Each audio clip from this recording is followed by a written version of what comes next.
There I am, right screen. Hello everyone, welcome to another Hyperrealism Overhaul stream. I was giggling to myself then because that vinyl break of the music sounded really funny. It's always nice playing like my own music at the start of the stream. That was a song I made a long time ago, about probably like 5 years ago, called Dream Sequence, but nice and chill and piano and yes. Anyway, we are back in Realism Overhaul, back on the PAIN career for the Hyperrealism Overhaul save that I've got going on, and we are going to shoot for the moon today. We are absolutely going to make it to the moon, because if I don't, then I've really screwed this up and it's pretty bad. But hello and welcome everyone that's been in the chat already. I saw Synthecal Mix. Hello, welcome. I've not seen you in a stream for a while. And that's where I'm here. I am here. I just put the wrong screen up. I've got so many scenes in my OBS and I get confused which one I need to put on. It should be, yeah, my voice should be coming. Yeah, it looks like OBS is saying everything is correct. So I'm going to play a new playlist today that it says it's copyright free. But I'm not sure if it is going to be, because I actually recognise some of the songs on this playlist. So this is going to be interesting. And I'm going to keep up my stream on the side, just in case I get like something come up about copyright, because I have a feeling I might, because I do recognise some of the songs on this playlist. So might be a bit weird. But with that being done, with a little bit of music in the background, which I'm going to keep quite quiet, we are going to actually come into Kerbal Space Program. So, first thing that I'm going to do is come into Mission Control. And what we're going to do is we're going to come to first orbital flight. And actually, no, I need to start recording because I do need this for the recording later on. We're going to come to first orbital flight, crewed, and we are going to accept that. Because that gives us a crazy amount of money. We've got over 1 million funds now, which we are going to be spending very quickly. And I've just realised I got my face on this. Oops. Oh, well, I kind of wanted to have me ticking that going into the video. But, you know, apparently that's not going to happen. So I am going to go now, though. Because for the rest of this, I want to record this. Okay, Kanasa, be careful. Don't want to lose 1 cent from your 3 cents a month paycheck. Exactly. I'm more worried about the stream being taken down rather than anything else, because I looked it up. I actually googled it, what happens with copyright strikes on YouTube, and apparently the stream can be taken down. So I don't want that to happen. That would be very bad. So hopefully that doesn't happen. Hopefully this Spotify playlist is correct and it is copyright free, but we will have to see. Is that the Cape Mod Katniss? It is the Cape Mod Katniss. Hello Wolf Cube TV even. You either get money or you don't. So, yeah, no, I'm not too fussed about the demonetization. It's just more I don't want the stream to go down. So we've accepted that because, yes, 1 million funds, 1 billion funds even. Well, no, it is 1 million. But that is going to be very nice because, well, I need that money. I desperately need that money, and what we're going to do is we are going to come into here straight away, and we're going to spend a lot of that on upgrade points, because, you know, upgrade points are always nice. I think I'm going to go down to maybe 500,000 to begin with. Keep that as a little bit of a blanket, a little bit of a buffer, because I do need a bit of a safety blanket here, because I've only got 180 days left on my Lunar Impactor contract. That's going to be really tight. It's going to be very tight, and I'm not sure if we're going to be able to make that, but we'll have to see. We'll have to see. We are going to be designing a Titan, like, almost immediately. And at some point in the stream as well, I took Lance's advice, and I have now seen what you can do with an Atlas that makes it work for PVG, which is going to be absolutely fantastic. So we are probably going to build a PVG-friendly Atlas in this stream as well. Anyway, with that being done, I am going to put, I think, 10 points into our, well, maybe we'll put that up to 50, and then the rest can go into our VAB. Like so. We've still got quite a lot of money. One thing, I didn't want to put too much into R&D, because we are upgrading that, and it will be done in 24 days. Synthecal Mix, thank you for the £10 donation. I'm back, Kanasa. I was just finishing watching Kerbal Gets Real. I'm glad to be back. What is this series about? I haven't seen a video stream of this new series yet until now. So basically, we're playing RP-1. I'm going to turn this into a video series. It's going to be kind of like a meme format that I'm going to do in the same style that I did my most recent install video. It's going to be slightly different in the fact that it's SoNotTheHeroTypes Hyperrealism Overhaul Ruleset, where we're not allowed to do any quick saves, quick loads, reverts.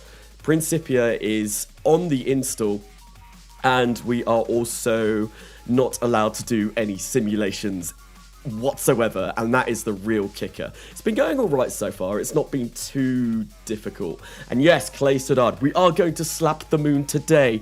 That is the plan. I would like to slap that lunar surface. Ooh, we've almost got re-entry number 4 built up. I don't know what we're doing with that, but oh, I think I remember. That is going to be a weather satellite. I need to make sure that that is all good. But what we are going to do is we are going to come into the VAB and work on our Lunar Impactor right now. So, Unicorn, Hyperrealism Overhaul, I did just explain it. And there is also the rule set that SoNotTheHeroType devised. It is in the description of the video.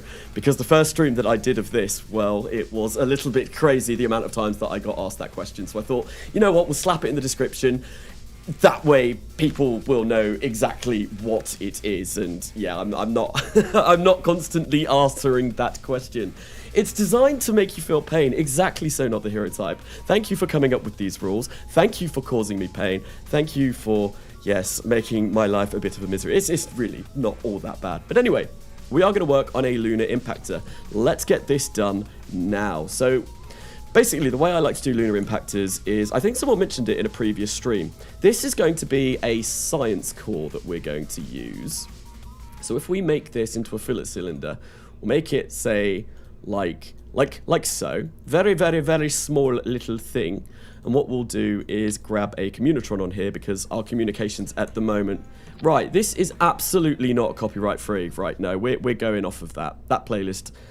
That is not copyright free. I know that, so that's bloody Pendulum. They're like one of the biggest drum and bass artists in the world. Let me find another playlist real quick. That is absolutely not copyright free. That I was lied to.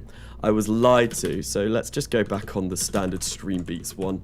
That's really annoying. I'm gonna have to download some music and just play it off of Rekordbox, stuff that I know is copyright free. But as soon as that song comes, I could sing all the words to that song. I listened to that song a lot when I was younger. And it is definitely not copyright free. It was this or dump or tea in the harbour way. So these rules equals Iron Kerbal. Put on the German national anthem. Is that a fillet cylinder? Maybe you should make one yourself so you won't risk get copyright striked. Yes, that's what I was going to do. That's what I just mentioned. Maybe I should download some music. I've got a lot of my own music that I can use, that I can put on a playlist that obviously isn't going to be on Spotify, because I have made quite a few songs over my time. But yeah, no, it would be nice to have something different than this playlist that I have been using for the past, I don't know how many streams that I've been streaming for. Right, there we go. That is our Lunar Impactor. That is all we're going to be sending to the moon. I think we require it to be over 40 kilograms, if I recall correctly. Must be at least 40 kilograms, so 0.04 is what we want to aim for. We are going to make this a science core, if I can find that. Near Earth, science core. Let's make sure that it is early avionics, our best avionics that we have unlocked. And what we're going to do is we are also going to make sure that we have electric charge in here. And I'm going to go for maybe 4,000, because we're not going to have solar panels on this. So the journey to the moon is going to basically be running on batteries. And that's going to give us 61 days of electric charge. I don't think it's going to take 61 days to get to the moon. I might be wrong, but I'm fairly sure it only takes about 5. Imagine forgetting your chute. I mean, we've all been there, haven't we? There was once in Kerbal Gets Real, I remember, when I killed 3 astronauts on a single mission. Yes, one of them was able to get safely back to Earth, but unfortunately, me being a bit of a dunce, I forgot to activate the parachutes and they died, unfortunately. It was a very sad time. What is RP-1 Express Install? RP-1 Express Install is the new way of getting RP-1. You basically go on CCAN, tick a box, click apply, and then you're good. You've got RP-1 all up and running, and it is fantastic. So I know as well, I was talking, I'm going to turn the music down a little bit, because I can't really hear anything at the moment. I was talking the other day that I was missing engines on this save. I figured out what it was. There's a new theoretical or a new speculative engines option in RO that hides all of the speculative engines. I've gotten rid of that now, and now I've got all my engines back, which is going to be fabulous, right? I didn't want that. I wanted configure experiments. So this is going to be an impactor, right? We're not going to be in the moon sphere of influence for very long. So the experiments that I'm going to want on here are going to be the ones that are going to take like less than a couple of hours or around a couple of hours even. So we're going to go for a barometer and a thermometer because they only take 5 minutes or 10 minutes. That's fine. And we're also going to go for the camera because that's 20 minutes. And then I think the mass spectrometer is 2 hours. Yes. So things like the magnetometer, that's 14 days or 30 days. And then radiation experiments are 90 days. Because we're just going to be flying past and smashing into it, we don't really want those kind of really long-lasting experiments. What do we weigh now? We don't actually weigh enough. We're not heavy enough. Interesting. We're going to have to make this heavier because we need that to be 0.04. So I guess what we can do is put some more electric charge in here. Just really make sure that we do have enough to make it all the way over to the moon. Where is said tank UI? There it is. All right, so let's maybe put this up to 6,000, like so. We could probably go 5,000 actually. I don't want to make this too heavy, obviously, because we need to get it there, and our current rocket technology isn't brilliant. I think you might want some science. We have got science. Can you turn on face cam? Well, I mean, I've got face cam here. I'm not going to keep it on for very long, due to the fact that, yes, hello, I am here. Hello, welcome. I'm Karnasa. I'm not just a floating voice. I'm not just a voice in your head. I am a real person. Or am I? No, I don't know. But yeah, obviously, because I'm recording all of this, I do not want my face plastered all over it. Because that would be really hard to edit out. And I don't want to do that. I don't want to put myself through the effort of having to do that when I edit this down into an actual video format. Anyway. Right, so that is, see, that's 0.4. I'm going to put it up just a little bit because that's still a little bit, I'm a little bit worried that that's a little bit too fine. 0.041, that'll do us. We've got a science core. How long is that? 80 days worth of electric charge. Absolutely brilliant. Right, then we're going to grab one of these. And what we're going to do is make that thin. And I'm going to make the force percent 0. Because we basically want to decouple this and this not move because we're not going to be able to control this. And we're going to do all of our maneuvers that are going to make sure that we impact the moon in low Earth orbit. And yeah, we don't want to, you know, ruin everything. Actually, no, we're not going to go for one of those. I think I might go for one of these instead. Like so. And we'll make this maybe 1.2 meters or 1 meter. No, we'll go 1.2 meters. Right, there we go. And that'll be our payload fairing that goes on top of there. That is our impactor. That is all we're going to do. That is all we're going to get over into the moon sphere of influence, and it should be good like so. Kanasa, how did you vote at the Brexit? I voted Remain. I voted to remain in the EU. Because I wanted to remain in the EU. And I remember being at work when the Brexit vote got called. I was working in a hospital at the time, and there was a very cynical old man there that threw a party because we voted out. And I was like, you absolute Trump. Like, you're going to be dead in, like, 5 years. Why are you celebrating this? You're not going to live to see any of it. Like, and you just, like, wrecked everything. Yeah, no. I was a bit sour about Brexit. I was a bit sour about Brexit. Our country was very stupid. At least that's my personal opinion. Yeah, no, I don't want to really get too political on the channel because, to be honest, I don't really know what I'm talking about half the time. And yeah, no, it's not really a political channel. Right. So usually what I do for Lunar Impactors is I go for the AJ10, but actually I think I'm going to go for something different this time. Someone recommended this in a comment a while ago, or it might have been on Discord, I can't remember, like when I've been doing these live streams. But instead of using the AJ10, why not use the Gamma 2? Because we can light it, it's not got as good specific impulse, but it doesn't require high pressure tanks, and it also uses HTP, which is the fuel that we are going to be using for our RCS. So it's going to cost us 48,000 funds, which is quite expensive, but I think this might actually do us well. I'm not going to buy it yet, because I'm going to see what kind of Delta V that we can actually squeeze out of this before we do buy that. But we could theoretically even use a balloon tank for this, which might not be bad, although I think a conventional structure would be a little bit better, because it'll be a lot cheaper to actually make. And we're going to make that aluminium, fill up its utilization, and everything should be good. So, Calvin McClure, I know, my wife asked me why, hello Calvin McClure. I'm not sure how much more Canassa I can take. I mean, I have been streaming quite a lot this week. I have, well, I set it out at the beginning of the week that I did want to do a stream every day this week, whilst I have the time to do it. So, yes, you will get very fed up of me very soon, I can imagine. But yeah, no, if people don't know, obviously Calvin McClure is a YouTuber as well. Definitely go check out his channel. He's got some big stuff coming up soon, which is going to be very, very, very cool. I can imagine whenever a Calvin video comes out, it is a special day. It is a special day.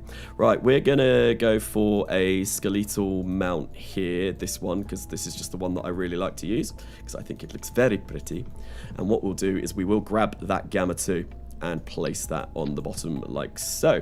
Fill this up with HTP and whatever we need, kerosene as well, kerosene and high test peroxide, and we get 2,000, we don't get a lot. Oh wait, hang on, no, we get 2,985, and that is going to weigh almost, ooh, that's a hefty boy, that's almost 2 tons, hang on. That's why, because there's a billion electric charge in that avionics package. That might explain things, because I feel like we can get away with this being about 1.8 tons. Judging it, well, if my memory serves me correctly, if we put 1,000 units in there, that is going to give us quite a lot of electric charge. Yeah, 17 hours. We're not going to be in a parking orbit for 17 hours. And obviously that will be draining from there as well. But that should be fine. That should be fine. And look, that gives us 3,417 meters per second of Delta V, which is absolutely fantastic. We're not even going to need that much. That's 1.8 tons. We can probably make this, yeah, we need a little bit more than that. We need about 3,000. I'm going to go 3,200 would be a nice kind of area to go for this. It's a 45-second long burn, and we weigh 1.656 tons. That's great. Now, with that all being done, what we can do is come along and grab the RCS quads, because we are going to need these. These are going to be what does our fine adjustments so that we do actually boop the moon rather than fly right past it. So, will there be any more RimWorld streams? I might stream RimWorld eventually. The problem with streaming RimWorld is no one really watches those streams. It's and that hurts my channel when people don't come along, or when people don't watch what I put out. That's not very good for my channel. Although also going on break for 2 months also really hurts my channel. So yes, I do really enjoy that game. It's a great game, but unfortunately, yeah, my viewership is pretty much solely dedicated to Kerbal Space Program. Right, so that, we don't even need that. We can get that down to 1.7 tons and probably save on a little bit more mass. We're still, we do need a bit more than that though, because we've added these RCS quads. Oh dear. Yeah, I think we want to go for maybe about there. I would quite like 3,200 meters per second, because that way we can burn this and then we have like a little bit more Delta V that we can use these thrusters for. Did I put that down to 1.7? I did, and now we're heavier than 1.7. So we'll put that up to 1.76, and that should be enough avionics for this. And as far as I'm aware, that is our Lunar Impact. They're all done. I don't think we need to do any more. Obviously, I can't test this because there are no simulations, but I don't think I've missed anything here, and I think this should be absolutely what we need to do. So, oh no, thank you, Lancis Man. No, we have not.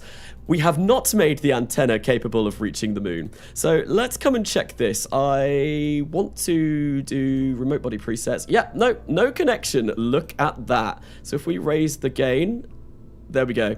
We need 33, and that will do us. That's all we need. I think tech level 1, yeah, that's all good. Thank you for that, because I probably would have forgotten about that, and then we would have, well, we would have screwed it up. That would have been very bad. Kanasa, shaking my head, 9k people decided to subscribe, but only 40 decided to show up to scream. Support Kanasa, buy view bots. We will put Kanasa on trending. So I would never, ever, but buy view, because obviously views are the things you need. Subs aren't the important thing, it's views rather than subs for a channel to grow. 9K over 2 years, though. Well, a year and a half. Obviously, there'll be a lot of subscribers to me that have kind of like stopped going on YouTube or stopped watching my content because it's been such a long time since I've started. And obviously, having, like I said, several breaks is never, ever, ever good for the algorithm. The algorithm hates it if you don't upload more, like, longer than a week. So when I went 2 months recently without doing anything, that was no bueno. YouTube did not like that. YouTube will remember this. Yeah, and it really hurts every time that I come back from having a break, because the views just plummet, unfortunately. But oh well. I don't think I could be a professional full-time YouTuber, because, you know, you have to keep up with it constantly. And there are times where I have to take off because of being ill and stuff like that and other things, and it's just very difficult to maintain properly. So I posted that like 4 times, you finally noticed. I am trying to check over chat, but obviously when I do designs, when I'm building stuff as well, I tend to just like focus on the building. I will try and check chat as much as I possibly can as well. Moonlibby, do you like the French or do you hate them? I don't really have a particularly strong opinion on the French. Or anyone really, like, yeah, if they're an arse, like if the person in question is an arse, then yeah, I probably will dislike them. But if they're a nice person, then yeah, I don't really judge a person on their on their nationality. I'm quite easy in that regard. Right, so there we go. We've got that little conic little thing at the top. We'll get the density down on that because we don't need that. And that is it. Yeah, that's all we need to do. That will get us to the moon. It is quite heavy. So I'm a little bit worried about that, but we'll have to see. Right, so chat, what is this going to be called? This is going to be our first Lunar Impactor. Does anyone have a smart name? Maybe bee related? I'm not sure if we're still going along with the bees, but we'll have to see. MLI layers. I shouldn't need MLI on this. I mean, yeah, there's nothing in here that's going to boil off. And we can't even use MLI yet. We don't have MLI unlocked. So maybe that was not directed at me. The killer bee, the moonly bee, smack. I like smack. Oh, it's just like, you know, just smack. There we go. New rocket series, Red Ant, the Bean one. Isn't that from Martin Cito Pants? Bean. All I think about when I hear Martin Cito Pants though is boat. Just, and it's very funny in his video when he said that he had to filter boat off on his live streams because everyone would just spam chat with boat. It's like my chat yesterday with Egg. Egg returned yesterday. It made its long-awaited return. Yeah, no, I do like Smack. That was the one that made me, like, although the Kamikaze Bee is also absolutely fantastic considering all we're going to be doing is launching this, yeeting this straight into the moon. Oh, I'm torn. I think I might go for Kamikaze Bee because that is also very funny and it is in theme with Kamikaze Bee, in theme with the bee series that we've got going on. Everything in this series is bee related, and of course if we come into conformal decals we can slap our bee on the side, which is what we're going to be doing with absolutely everything. Right, let's get the scale down and we will whack this. We'll get, where is it? The bee kit. Look at it. Isn't it lovely? Maybe, actually, if I do this, we can get that on the payload fairing. So we go there like that. Maybe make it a little bit bigger. Depth go up. Then we'll snap that. And bring that there like so. Lovely. Lovely, lovely, lovely stuff. Okay, I think that is that all done. I'm fairly sure that's that all done. 1.743 tons. As far as I'm aware, there's nothing that I have forgotten, but there is a very, very good chance that I will have forgotten stuff. That is going to be more than enough Delta V to get us to the moon. Yeah, I think I'm quite happy with that. So we're going to save that for now. Now what we're going to do is we're going to make a new rocket. And what we're going to do is we're going to make a Titan. Because I'm fairly sure a Titan should be able to lift 1.7 tons to low Earth orbit. Hopefully, anyway. I might be incorrect, but we'll see. We can also make a Titan that uses balloon tanks, which is, you know, going against history a little bit, but we've got the balloon tanks, and we've also got them tooled to 3 meters in diameter, so we may as well use them. It would be smart to use them, so let's do it. Okay, so we are going to want the LR91. Whack that there. Then we're going to come into coupling, grab a hollow interstage, set this to be BDB, Titan, like so. And look at that, we can make it very, very, very easily. You don't need to do any fancy detailing like N9 does. No, we've got all of the parts that we need already. It's great. Remove edge wear. Edge wear? What, on this? I like it being a bit rough. Kanasa, I'm making a Kamikaze Bee logo. Very, very nice. Will the Titan also be Bumblebee coloured? We can make it Bumblebee coloured. What's a good kind of like name for Titan that would also... Ty B. I can't think of anything off the top of my head at the moment, but I'm sure someone in chat is going to be much smarter than me and come up with a very great Titan-related bee pun that we can whack on here and colour this in red, or red and yellow? Yellow and black. Right, so we want to fill this up with Keralox, absolutely. And what we want to do is check the burn time. What is the rated burn time on this? 2 minutes and 40 seconds. So that is now 3. Yeah, no, that's way too much. We do not need that much. Absolutely not. We need to be about we need to be about there. I think, yeah. That's good. That's where we want to be. We've got avionics on this stage, which this currently weighs 21 tons. So we are going to make this controllable mass. I'll make that 30 tons. I feel like that will definitely be kind of like roughly where we need to be. Tank UI will come into here and stick that to maybe 500, because I don't think we'll need any more than that. We'll see how much electric charge that gives it. Yeah, 25 minutes before that runs out. That's great. Why are you so obsessed with bees? I'm not normally. It was just the first stream. It was the Aerobees, and now suddenly that has become the meme of this series. Everything has to be bee related. Titanabee. I quite like that. What would you do if you had 2 PP? I don't know. Probably not much different than what I do at the moment, if I'm to be honest. Maybe use 2 toilets instead of 1. Maybe. Or call it Mama's toy. Now that's a throwback, SoNotTheHeroType. Wow, beat it.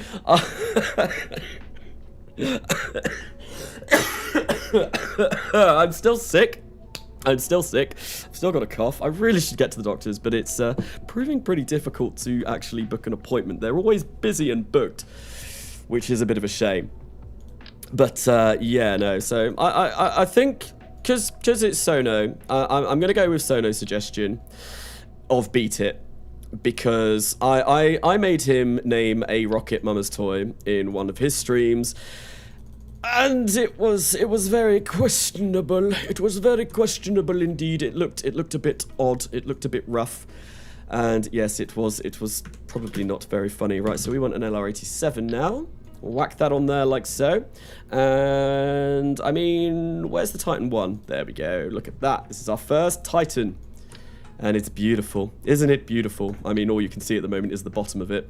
But one thing I really like about procedural tanks is we can actually get... Where is it? Titan. Titan. Where be you? Titan 1. There we go. Look at it. Look at it. It's so beautiful. I actually prefer the Titan 2 colour scheme, though. And we can probably make this black and yellow. Or maybe we will go with this and we'll make this yellow and this black. And it'll look bee-related and it'll be great. New Shepard should be called Mama's toy. Indeed, New Shepard is quite possibly one of the most phallic rockets ever designed. And I mean, rockets tend to be quite phallic looking anyway, because they're a long stick with generally a bit of a bulbous head, right? With the payload fairing. But New Shepard, or is it New Glenn? No, New Shepard was the suborbital one, wasn't it? Or was New Glenn the sub? I can't remember. Can't remember off the top of my head. But yes, it is. Like to quote How I Met Your Mother, that's a penis. Absolutely. Right. Anyway, that is everything is looking good. We are going to fill this up with Keralox as well, and that gives us 2 minutes of burn time. How long can this burn for? 2 minutes and 17 seconds. So we can actually make this a little bit longer, like so, and that's perfect. We get 12,000 meters per second of delta V, but obviously we don't have a payload on top of here, and we are going to need to sort out our avionics. We'll get more because we will take away some of this battery. So I've got the right avionics. Yes. What we want to do is come into Tank UI and probably set that down to maybe about 1,000, and we will come in here and give this How much do we weigh? We weigh less than 100 tons, so we can go for 100 tons, but with the payload on top, it will probably be over 100 tons. So maybe we'll go for like, oh no, not a science core, near Earth, please. We'll go for 105 tons, because we won't be launching 5-ton payloads on this rocket. Absolutely not. That would be ludicrous. Ludicrous, I say. No smack the like button. Stop using Shakespeare vocabulary. New Shepherd equals biggest dickus. Do you find it funny when I say biggest dickus? He has a wife, you know. Incontinentia. Incontinentia buttocks. I watched that the other day. Great film. Absolutely great film. Monty Python, Life of Brian. He's not the Messiah. He's a very naughty boy. Okay, anyway. That is that all done, I think. Now I just need to see how much payload we can get on this. So what we're going to do is we are going to get a payload adapter. We'll whack that on top of there. And we will get ourselves just one of these. And we will tank UI. And come all the way down to here, fill it with lead, because everyone loves a bit of lead in their payload. And we'll just kind of roughly gauge what we need to do. I think that's everything that I need to do. I don't think I need to mess around with anything else, but I may be wrong. And we're gonna make this the root part, bring that away, bring that back. And yes, that doesn't work because, well, we've ballsed up the staging. 10,000 meters per second with a ton. So that's good, but we want this to be about there. 9,374. Yeah, this will be more than sufficient of getting our small little lunar impactor up to space. Yeah, this will work. This will absolutely 100% work. Is it cake? Is it cake? It should have a name. This is going to be called the Beat It. SoNotTheHeroType has already described that. Disfunny, hi, hello, welcome to the stream.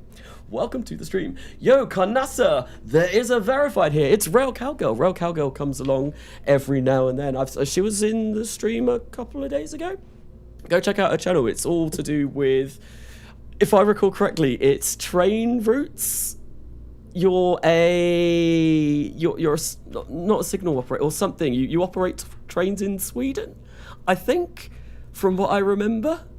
And yeah, you live stream the journeys, I think. But yes, Kalasa, check Discord. I made a Kamikaze logo. Oh, Norway. I can imagine. Yeah, getting my Scandinavian countries mixed up there.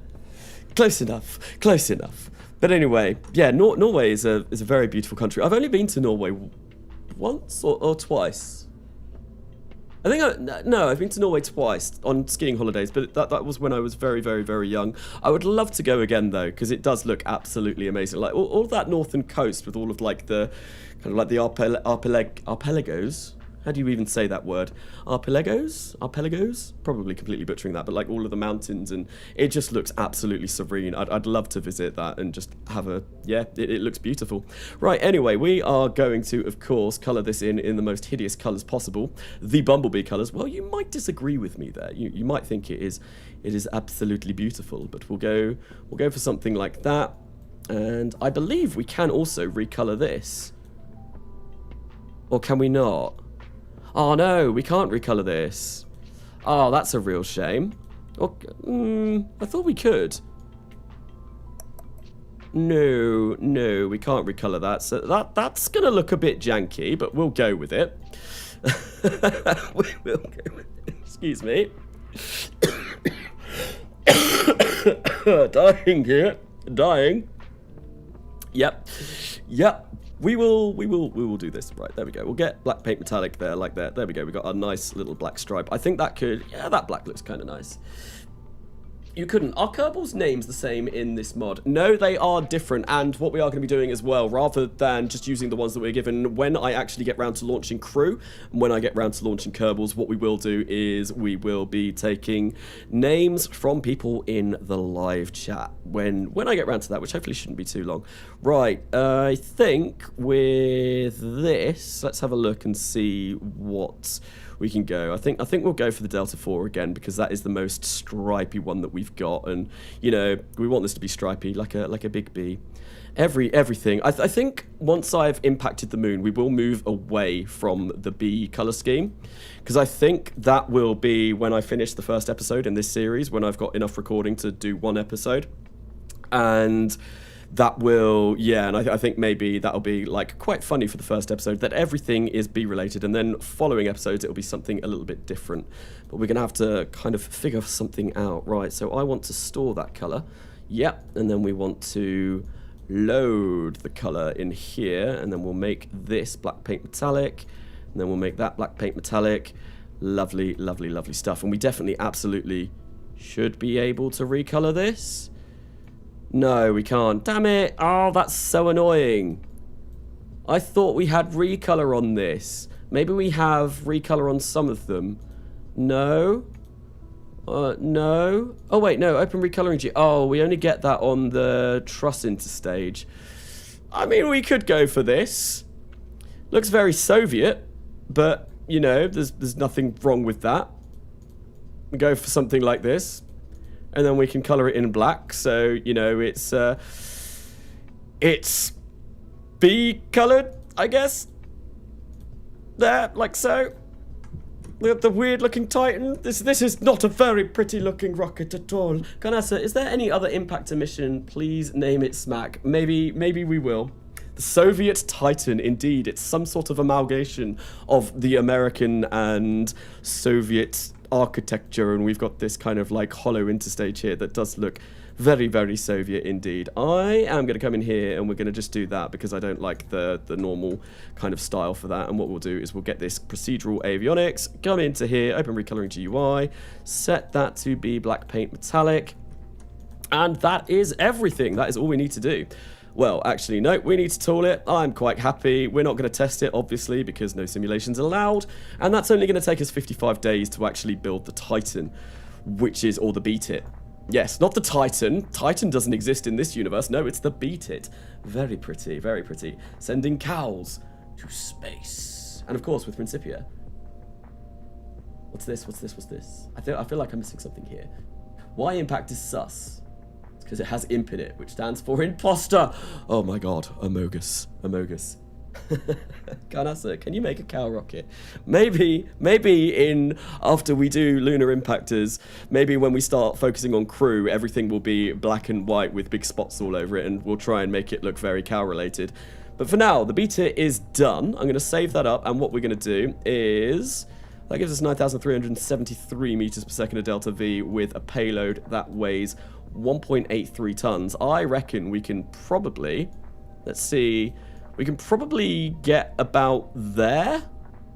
Like 9,100 is usually where the absolute minimum amount of delta V. So what is that? 2.18 tons. So I reckon we could lift 2 tons with this. What was Titan 1's payload capacity in real life? Because obviously this will be a bit better because we're using balloon tanks rather than... I don't even know what tanks Titan 1 used. But yes, no, it will be a little bit better than the real life Titan because we're using more efficient tanks. Right, so this is the beat it. Beat it. And what we'll do is this will be, right, like roughly... That's the wrong symbol. Where is the right symbol? There. Roughly 2 tons LEO-LV. So now I know that that can get us 2 tons to low Earth orbit. Can we stop to appreciate that a verified 300k sub is watching Karnasa? I think that's really bloody wholesome and nice. It is indeed. And yes, thank you, Rail Cowgirl, for coming along. Beatan. Right, okay, so yeah, we're gonna... Oh, no, I don't want to save that. I want to put that there. We'll save that now, and we'll come back to... the Kamikaze. Excuse me. Dying. Oh, did I configure these to HTTP? I did. I was smart. Is HTTP going to run if this isn't a high pressure tank? We're going to find out. I hope it does. If it doesn't, then I'm not sure. I know some RCS fuel does run without high pressure tanks, but you know, we're going to risk it. We're going to risk it. If it doesn't work, then I have been a bit silly. I think we'll make the extra height on that a little bit more. Like that. The top needs to be 1.5, I believe. And we'll do that like so. Then what we can do is grab some payload fairings like so. We'll make those conic. Because I feel like that... Oh, nope, that's the wrong thing. Nope, shape. I want presets. Use preset. We'll make that conic like so. Do we need that much extra height? No, we do not. We can get that to about there. This does look a little bit janky, but, you know, if it works, then it works. What we'll do is we'll make that atlas. I really like the stripes of the atlas, so, you know, I think that looks very, very nice. We'll do bring this up and grab our beat it and take it from the avionics and place that there like that. And there we go. We have a lunar impactor, or hopefully something that will be capable of hitting the moon. So Canassa, remember, have one space beat it done for the moon transfer window in case something goes wrong. That's what I'm going to do. I'm going to, I hopefully will get 2 of these done in time before we run out of time, essentially. We've got 180 days. This is going to take, how long will this take to actually build? 63 days. Oh my god, we're gonna get 3 chances almost at hitting the moon. Because I could rush build one of these in case something goes terribly wrong, which is actually really nice. Obviously, we've got the Atlas that is being built up at the moment as well. So we're going to get a launch of the Atlas, then we'll get a launch of one of these. And yeah, I think things are going quite nicely. Well, maybe. All right, we want to load color, and we want to get the detail down. Oh dear, I messed up the ejection torque there. What is it normally? 1%. Yeah, let's keep that on 1%. Ejection power, we don't really need that. We'll make the ejection power on this go up quite high, though. So we can literally fling it off into the great yonder, and it'll look very, very, very funny. Get the density down on that, because we don't need that higher density. And we will just quickly color this in. And yeah, we should hopefully get to launching this quite soon, which would be very, very, very nice.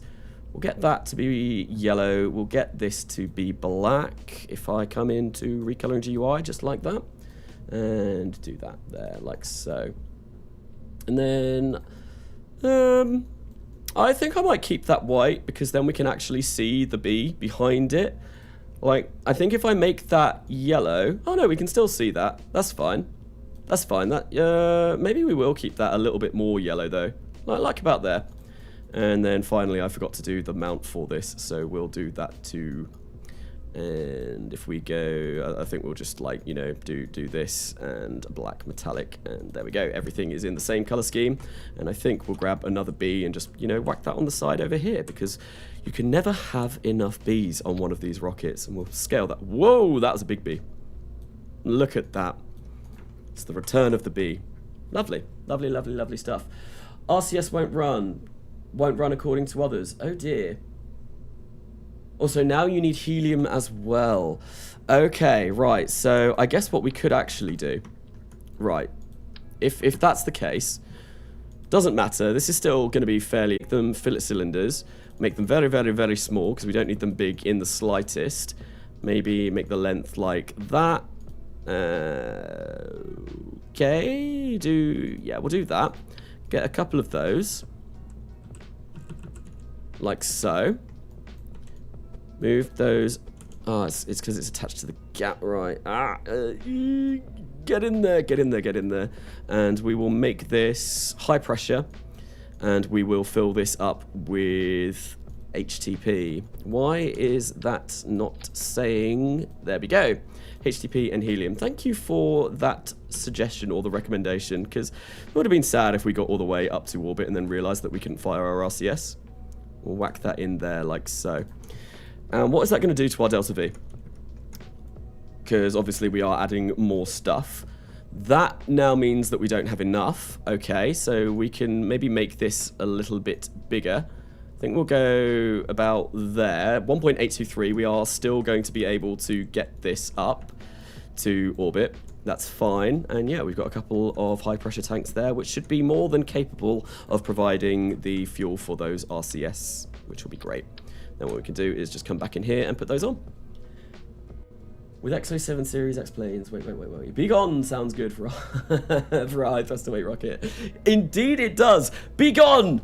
Be gone. Just shout that out as loud as you possibly can. Be gone. Tanner J. Carrigan, thank you for the $5 donation. Nothing to say, just amazing movie quality content. Wow. Rail Cowgirl. That's a lot, I think, because it's red. Thank you for the donation. Thank you very, very much. Excuse me, I'm dying. £40. That is. Thank you very, very, very much. I'm glad I could be entertaining. Cows in space. We will actually have to do cows in space now. We will have to do cows in space. That will. I'm not sure if we'll get to that in this stream because I'm probably going to have to go away and think about that and how I'm going to kind of like design cows to go into space or like a rocket that is based around a cow. But we will do that soon. Thank you, Rail Cowgirl, very, very much. You can eat this week. I can eat this week. I can feed my... And SoNotTheHeroType with $5.01 because I'm petty. Just that, the 2 cents. 2 cents. Kanasa needs to process what just happened. Yes, I do. It's always, like, always... I always do appreciate the donations. They are very, very, very nice, and thank you for the people that have donated. And I am, just like I'm processing things. Just thank you very much. Thank you very much. It is always appreciated. You gotta get my oh my god! You can't get my 2 cents in.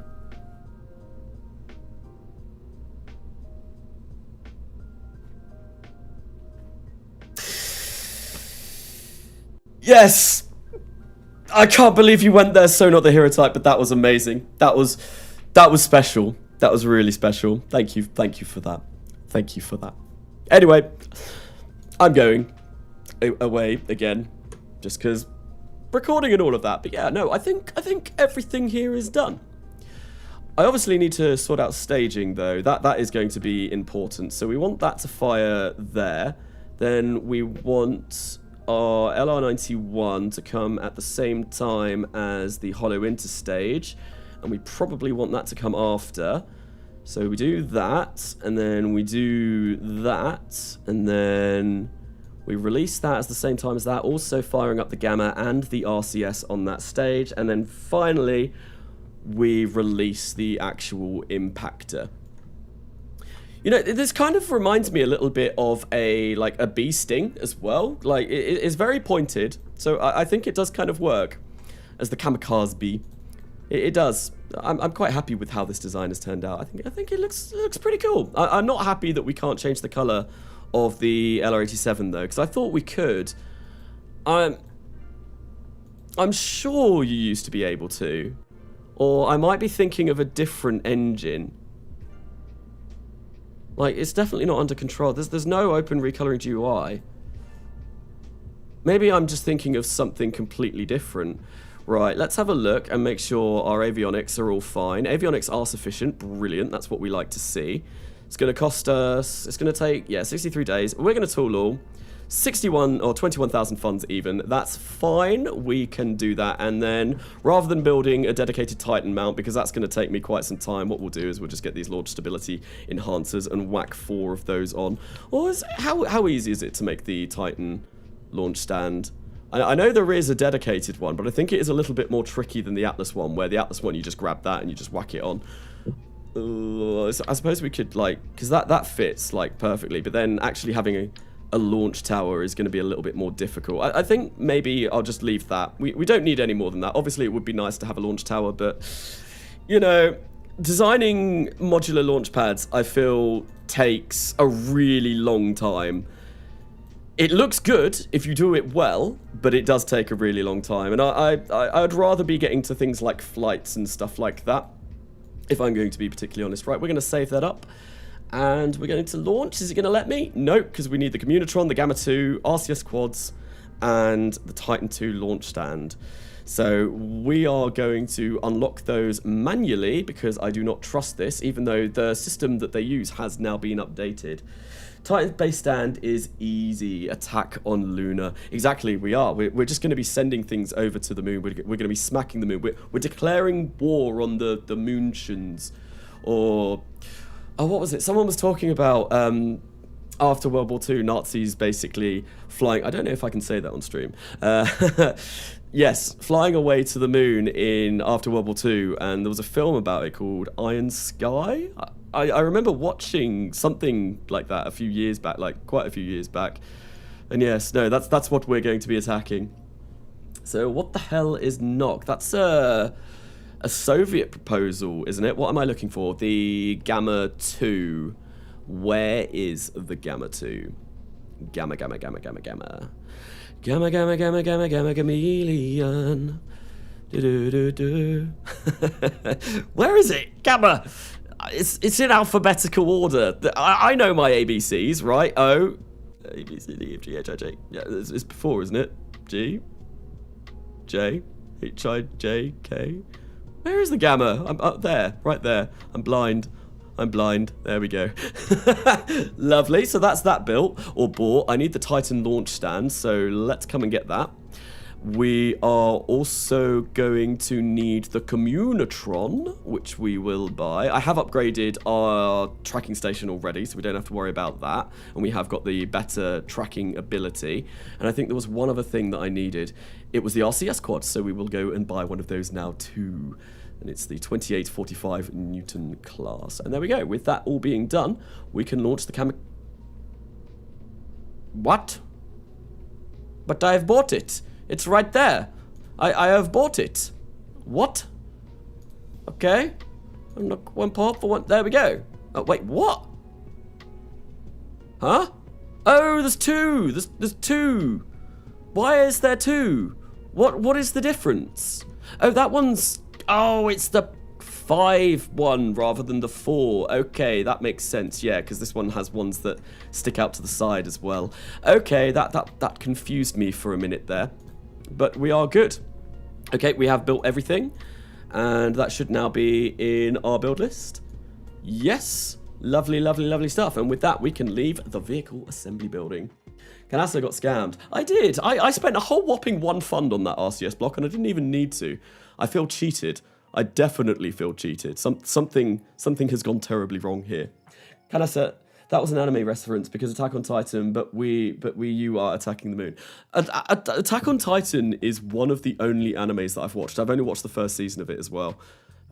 I was never really big into anime, but I got recommended it by an ex-girlfriend of all things, and yeah, so I watched that and I did enjoy it, but no, I don't know what it is. I'm just not massively keen on anime, never have been, except for Studio Ghibli stuff. I love Studio Ghibli stuff like Spirited Away, My Neighbor Totoro, and all of that. Like I do like those films. They're very good.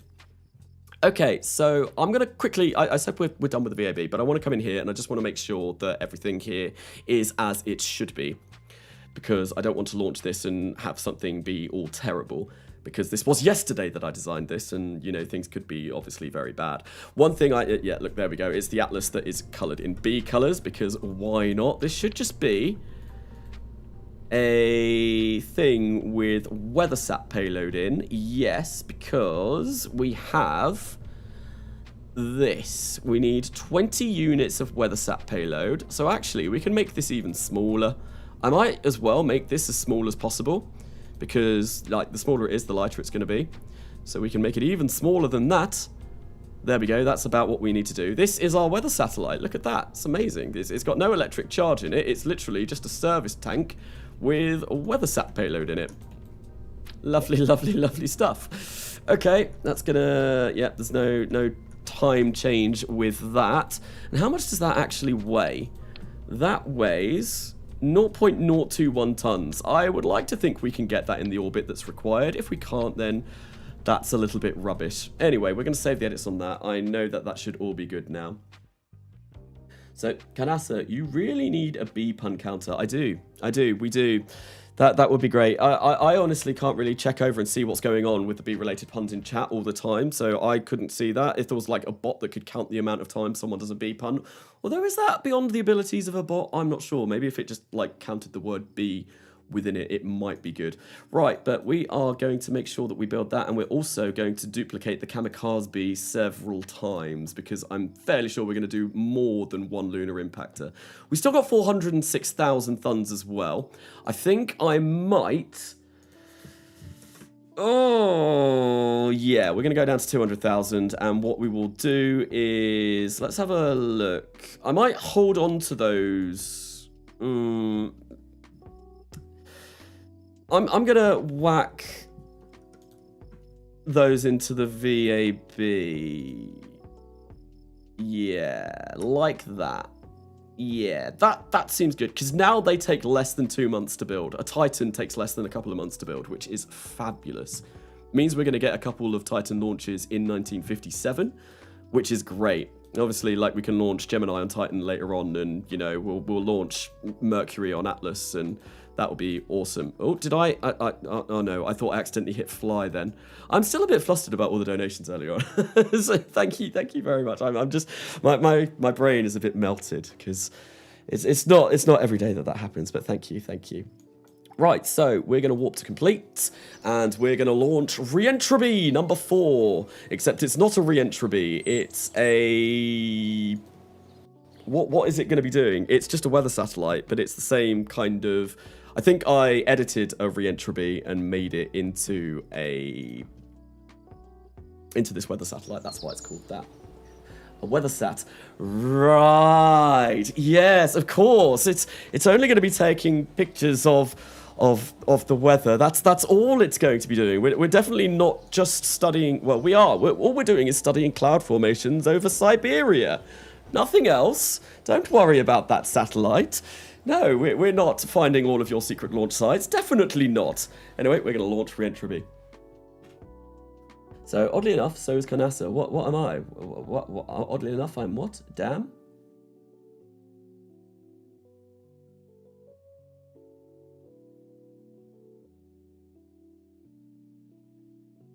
Am I in Florida? I'm not in Florida. I'd love to be in Florida. It's been a while since I've been to Florida. It's been about 3, 4, 5 years, I think, was the last time I went. It's been a very, very, very long time since I visited the Cape. Probably about 15 years ago was the last time I went to the Cape. I'd really love to go again. I did say on the stream yesterday that I was supposed to be going this Christmas, but unfortunately, due to scheduling conflicts with my entire family, we're not going to be able to go anymore. So instead, we're going to New York in June, which is going to be pretty nice as well. Okay, so this is not the PVG-friendly Atlas yet. So we do not want auto stage on. Absolutely not. Because I'm going to have to stage this myself.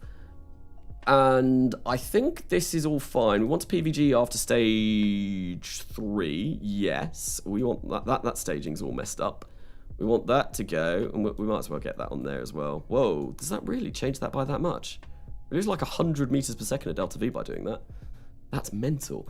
Okay, right, well, yep, that should all be good. We can just go into our current inclination. That should be fine.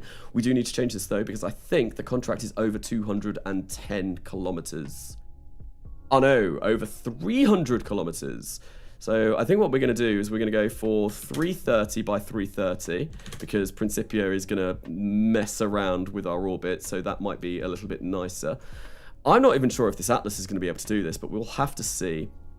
We'll engage autopilot, and I'm going to get one of the LR-89s, and I'm just going to watch this and see when we get to 135 seconds if we need to make any changes.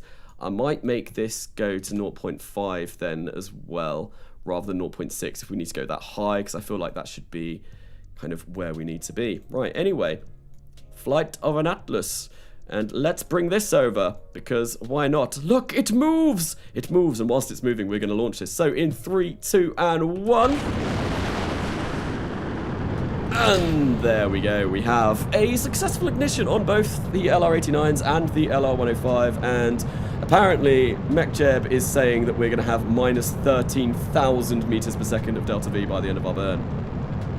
That's very interesting. I'm not entirely sure where this minus 15,000 is coming from. That's a little bit concerning. Why are you saying that? I am very confused, but it appears to be working properly. So I don't know. And all of the engines, we've not had a test flight failure. So we see. The tower looks cool too. The tower is very, very cool. Did you do that, Katniss, or was that something added when they made it Knafrel Mod HD? So, engine failure. No engine failure. No engine failure. No engine failure at all. So this is when you press the big do not press button.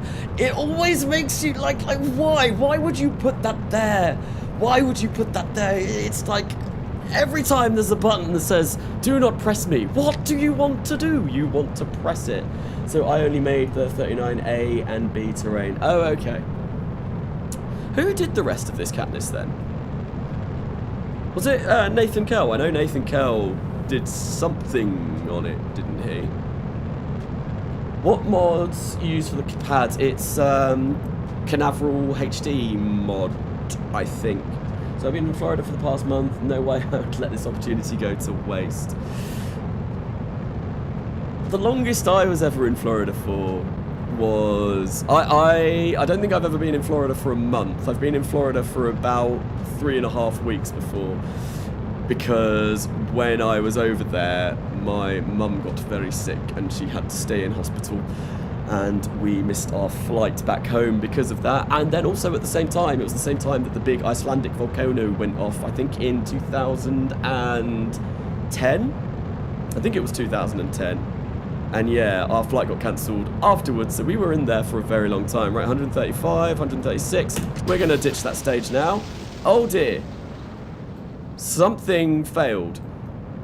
Ah, one of these engines failed. Does that mean... Are we going to be able to gimbal that? Fine. Yeah, no, I think we are fine. And what I want to do is PVG now. Yeah, there we go. We'll activate. We'll enable the PVG.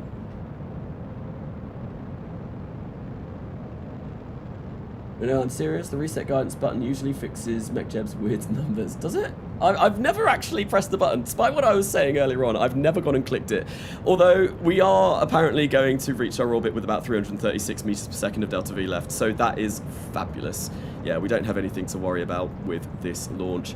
And we are in space now, so we might as well, you know, ditch the payload fairings. And hopefully, everything should be good. Maybe. The one thing that I'm worried about is the eccentricity being below 0.005. That is going to be the only thing that may be a little bit difficult to try and achieve, but I think PVG is pretty good for getting a super low eccentricity upon your orbit, so we'll see. Can I say nothing bad happens when you click it usually? Okay. Why is there a big thing that says do not press on it then? I mean, I can't believe I've never been tempted. I'm usually a very curious person when it comes to things like that, but no. I think usually when I'm playing KSP, I'm like, I've spent so long designing this and building this, it would be a real shame to see it all go up in smoke, so I'm a little bit worried about my creations blowing up.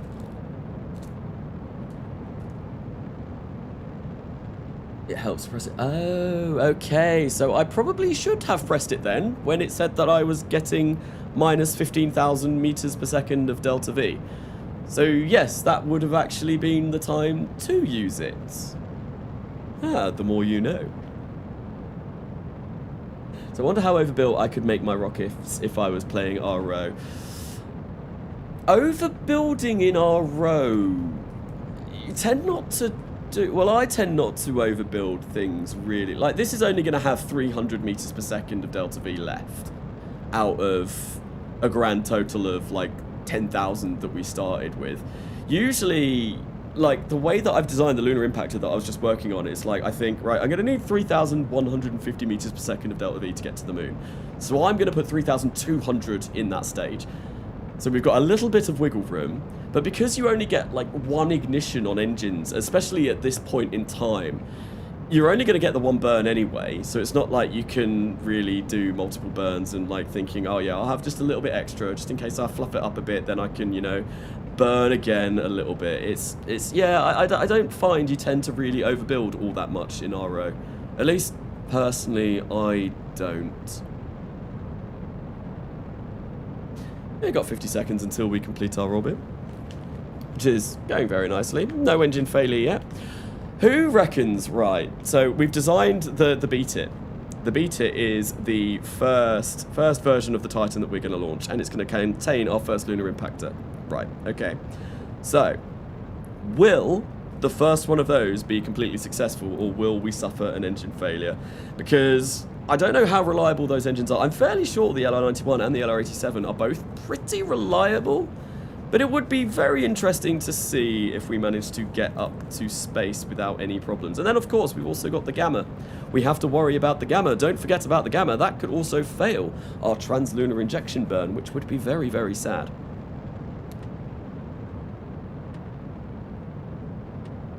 No, come back. Is SoNotTheHeroType gone? Alright, I gotta go, everyone. Have fun. Smash that MF like button. Pray for an engine failure because it's funny. Okay, SoNotTheHeroType, thank you for coming along to the stream. It's always nice to have you here. And I do miss your streams as well, man. So, I don't know if you're still here, but thank you for letting me know that you'd gone Katniss. Anyway, we made it to orbit. Now we're just gonna wait for a stable orbit, and we'll just leave this. We'll get a little bit of money from this, which will be nice. Here we go. We'll just watch that. 20 seconds. And we're done. First weather satellite has been completed. And then I guess we can just, you know, launch that little ball off. That, not that it's really going to do anything. So, nice. And with that, we can go back to the Space Center and start thinking about lunar impactors. We're definitely going to go for the moon today. Absolutely. That was what we were supposed to do in yesterday's stream.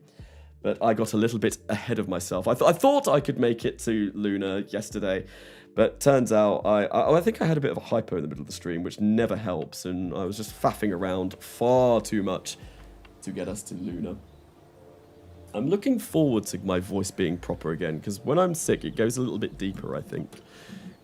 I don't know, it just feels like it is. Later, guys. See you later, SoNotTheHeroType. I am.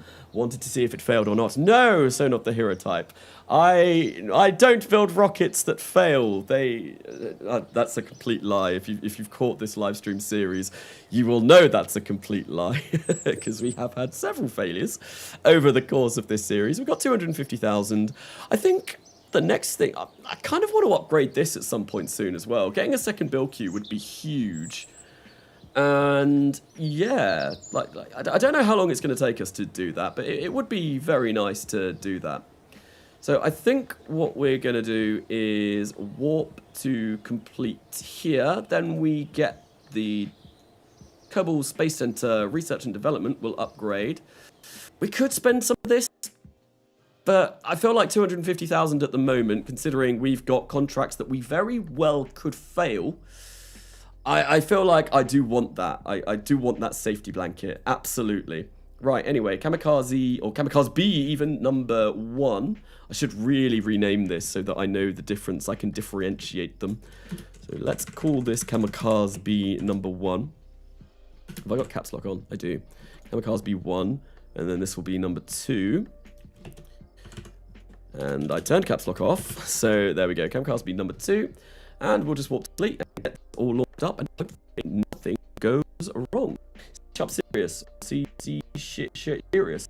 I never got to the moon in RP-1, not even a flyby.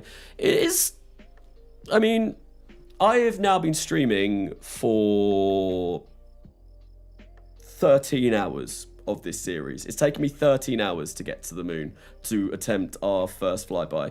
So it's not exactly a light undertaking. It does take some serious time to actually even just get to a lunar flyby. Which is mad. It does take a long time to do RP-1. If you're going for like crude lunar landings or anything like that, I reckon it's probably like a good 40 hours into a save, maybe, before you get that. Right, so we're going to launch Kamikaze B number 1 and see how this goes.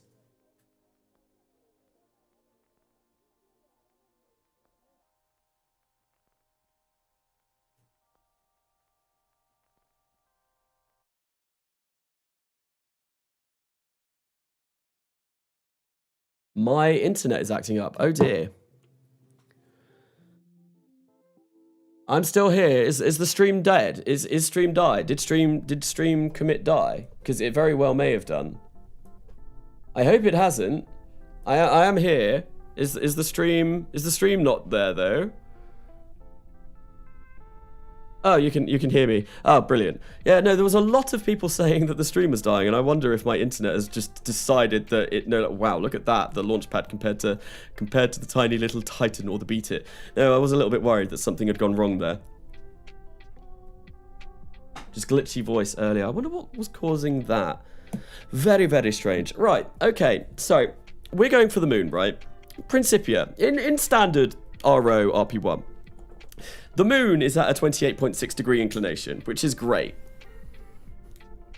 Because it means you can launch from the Cape directly to the moon. With Principia, you can only do that once every, something like, I don't know, 50 years, or it might not be that much. It might be once every 2 years to get a direct launch to the moon in order to fly into the plane of the moon. So what we're going to have to do is we're going to have to make it so that our ascending node to the moon is going to be, yeah, it'll have to cross it. So yeah, I'm butchering what I'm saying, but we have to launch into a certain LAN.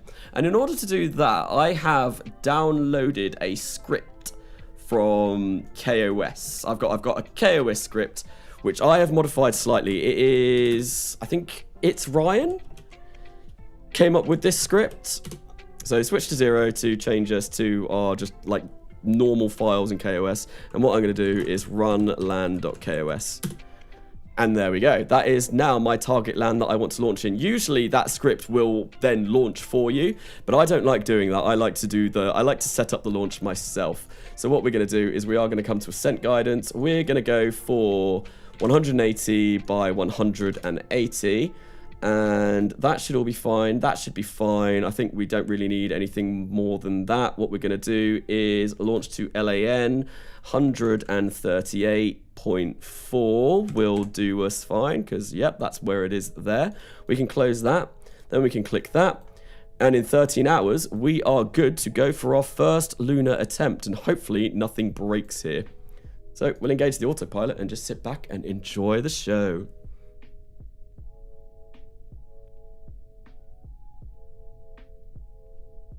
So my internet was choppy. Oh dear. Yeah, the KOS script, it's so useful for Principia because it is really hard getting to the moon. Like, I remember when I was doing Next Millennia videos, because I was launching from Norfolk, I was always launching polar and I could kind of eyeball it most of the time. But when you're launching from the Cape, it's a little bit more difficult. And like, obviously, if you're launching polar as well, it's not as efficient. You use more delta V to go polar. So it is nice to still be able to just do like this normal launch. I'm going to get rid of that. Oh, listen to that lovely sound. The LR-87 firing up. And I've got auto stage off. Oh dear, I hope that hasn't ballsed this up. It very well may have done, because we probably wasted or expended a lot of fuel waiting for that to fire up. But oh well. Oh well, and it's also a shame that it's at night. One thing that I am going to do actually is, can we turn the intensity of this up so we can actually see things? So let's turn this all up a little bit so we can actually see what's going on. Light intensity, yeah, that'll be a bit better, and then we'll get this. We'll get this in display and it'll look very nice. Have I achieved manned spaceflight yet? No, we have not. That will come after we do Lunar Impactors. I think that's kind of the route that I usually go is I will do, once I get orbit, I'll then work on orbital returns.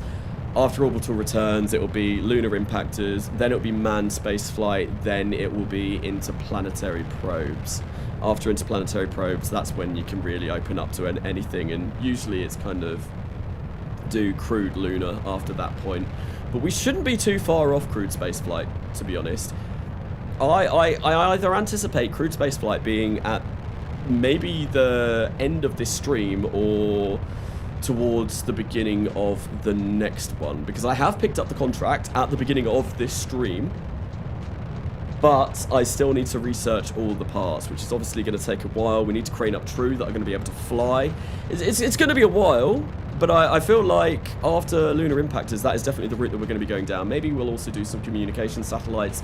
Now that we have the Titan, we should be more than capable, or the Beat It even, we should be more than capable of being able to launch communication satellites and have them work out quite nicely for us. I think once we unlock like the AJ-10 mid, then really the solar system is our oyster, to kind of like butcher a phrase, because, well, we get unlimited ignitions then, which is going to be fabulous.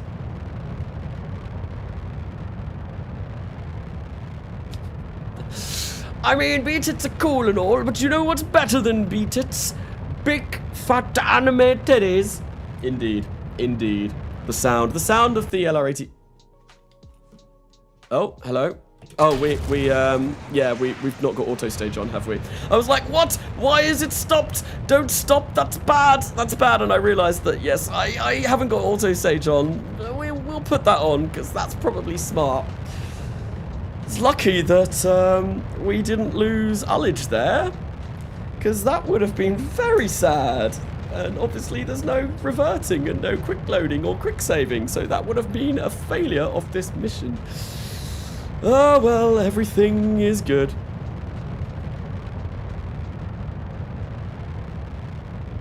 So the sound, yes, no, the sound of the LR87 and the LR89 is one. Hello, N9, welcome to the stream. Welcome to the stream. Yes, Hyper-Realism Overhaul. Basically what SoNotTheHeroType devised. I am playing RP-1 with Principia.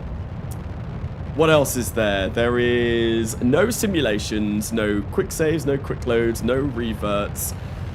Yes, it's quite tricky, but we've been doing quite well. We're going for Lunar Impactor, first Lunar Impactor right now in 1957. Got first orbit in 1954, which wasn't too bad. Almost got it in 1953, but the design decided to spontaneously combust, which was a little bit strange, but it's going good.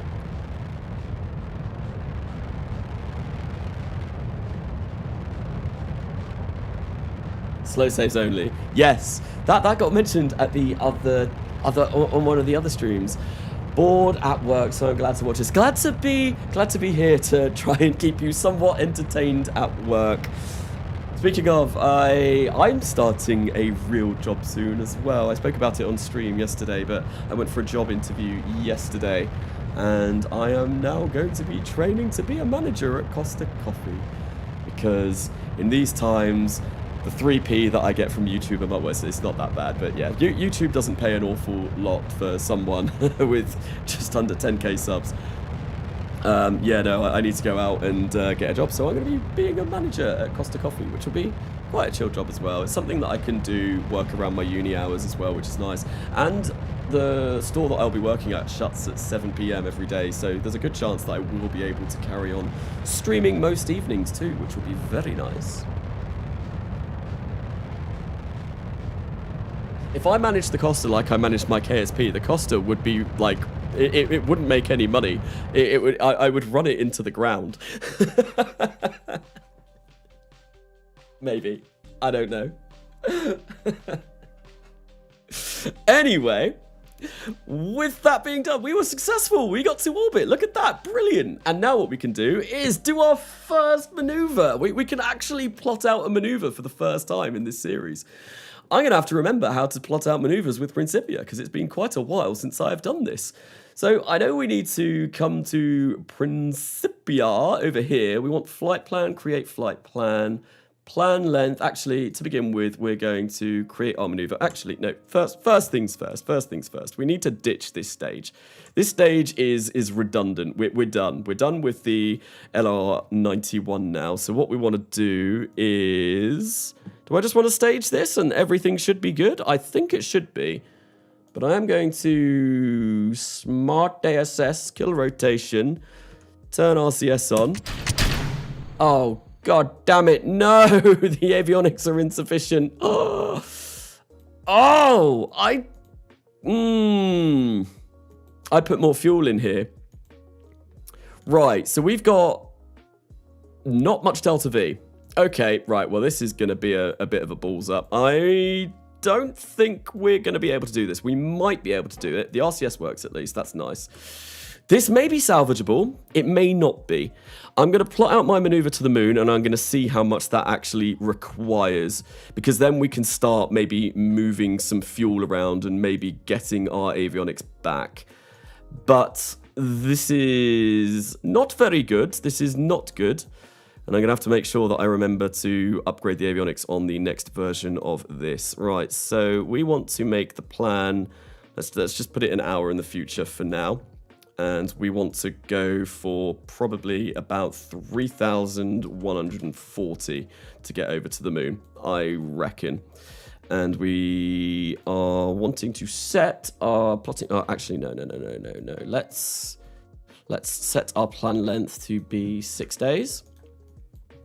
And we want to move this around and see if we can find the moon. Can we find the moon?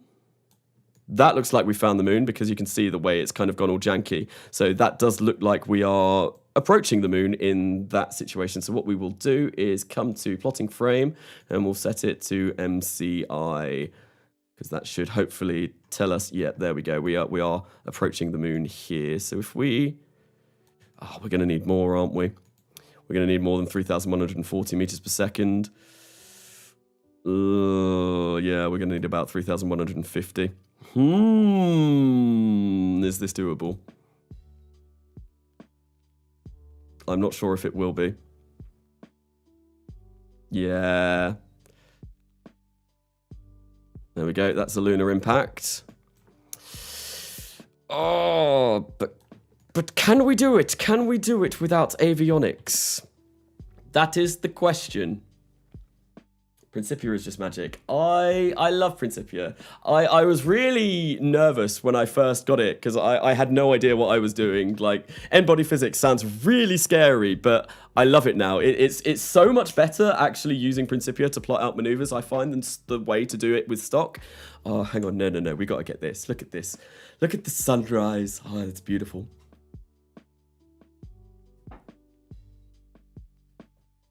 N9 with avionics always gets me too.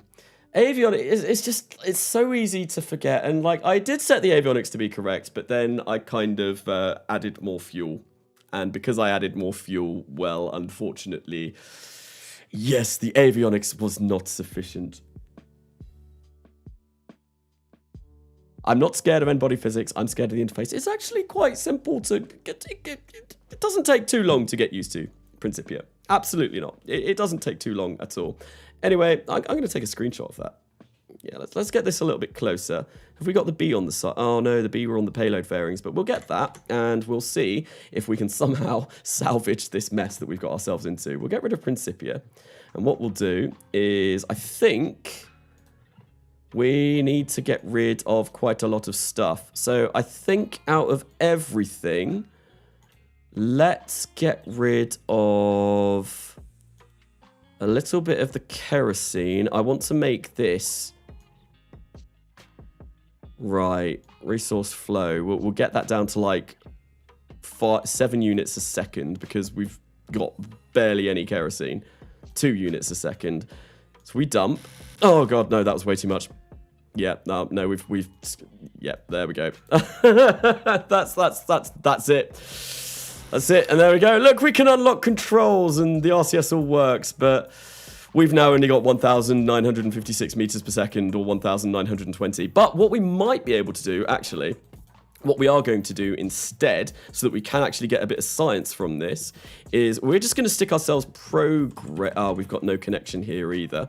So let's wait until we get connection. Hopefully, somewhere. Give us connection. I hate it when you don't have a comm network up at the beginning. There we go. So we'll stick ourselves prograde. What we'll do is we'll send this to hopefully a high Earth orbit. So we need to go above geostationary height. We might be able to do that with 1,918 meters per second of delta V. But I don't know. And then at least that way we will get a bit of science from this. And we will get some data from the Gamma 2. So there we go. We're going to fire that up. And we are going to make our way to hopefully a bit of a higher orbit.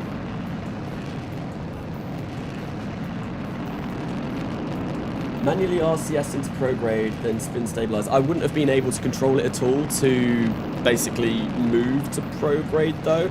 Like, as soon as you have no avionics, you can't fire the RCS at all. Reject avionics, embrace caveman. Kanasa, did you have any fails? I was away for a while. Yes, we did actually. I forgot to... we don't even get high enough. We're only going to go to 17,000 meters. That's a shame. Oh well. Well, rather than sitting around reminiscing over what this could have been, we're going to go back to the Space Center and we're going to edit the next one and make sure that that one does work. And we'll also build up another one at the same time as well. As yeah, avionics. Ah, damn it. And once again, I would have tested this, I would have simmed this, and I would have seen that the avionics would have not been sufficient, and we would have figured that out in testing and everything would have been fine. But no. Not even using solids. I mean, I don't like using solids. I don't like using solids at all. The reason why I don't like using them, if we go into solids, I've not even got them researched. Like, that's where I've got up to. Like, if I want to buy, like, the Star or anything like that, that costs... Oh, that's only 31,000, actually. I thought that was more than that. But, yeah, like, the Antares, that's 101,000 funds to spend on, and yeah, over here, 106,000. That is such a lot of money, and you can get away with just using liquid fuel engines for the most part. At least, I think. Anyway, that's my personal opinion. Kanasa, what are your system specs? Wondering what sort of performance you get, FPS and such for long Principia plans. Really long Principia plans will absolutely tank my PC. I have a RTX 3070 Ti, an i5 9600K CPU, 64 gigabytes of RAM? Yeah. But yeah, no, I think it's more CPU that Principia is intensive on, and I don't have the best of CPUs. Right, so we are going to edit this, and then we're going to duplicate it, because it would be silly to duplicate it and then edit it and have the second one not have the edits on. That would be very, very, very bad. Really solids, gang. I just never use them. Like, even late game, I've never felt like the need for solids. I mean, they give you a lot of thrust, but they're just so expensive. They're so expensive. I don't know. Maybe you can convert me to the way of solids if you show me something that's absolutely amazing. I did see you were on the live stream that you were doing yesterday that I caught a little bit of. I think your super huge launch vehicle that you were building, that had a couple of solid boosters on it, didn't it? Right, so avionics, insufficient avionics. Yes, that is very bad. So we want to make this go up to 1.8.7, will be fine, 1.8.5. We get 3,180 meters per second of delta V. Still, that's fine. Everything should work now. Everything should be good. And we should be able to smack the moon. It would have been perfect if we got to the moon first try, but unfortunately, alas, no. That's not to be the case. Staging, that needs to change. That needs to go up there. That's all fine, and that is fine. So Kamikaze B number 2. We'll save that as well. We will... Why is that now going to take 80 days? Oh, it's because we need to tool the avionics because we've changed them. Yes, and that's going to be another 2,000 funds. That's not too bad. And it should now go, yeah, 51 days. That's much, much, much better. So we'll save those, and we'll get that being built up. I'll show you some solid plumes. To be fair, that is the one thing that I miss about solids. Like, when you see a rocket being launched that has solids and you see, like, the plumes following behind it, like the smoke coming out of them, that is damn cool. That is damn cool. But apart from that, no, they're overpriced. Or maybe they're not, I don't know. Well, yeah, that's just my personal opinion, man. Right, we're going to duplicate this. And we're going to rename that Kamikaze B number 3. Save that up. We still should hopefully have enough time to get 2 attempts at this, right? 117 days. Yes, we will get 2 attempts at doing this.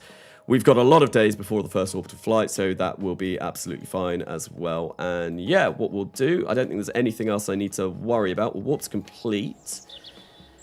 Wait until we unlock digital communications, then go and unlock better technology for that.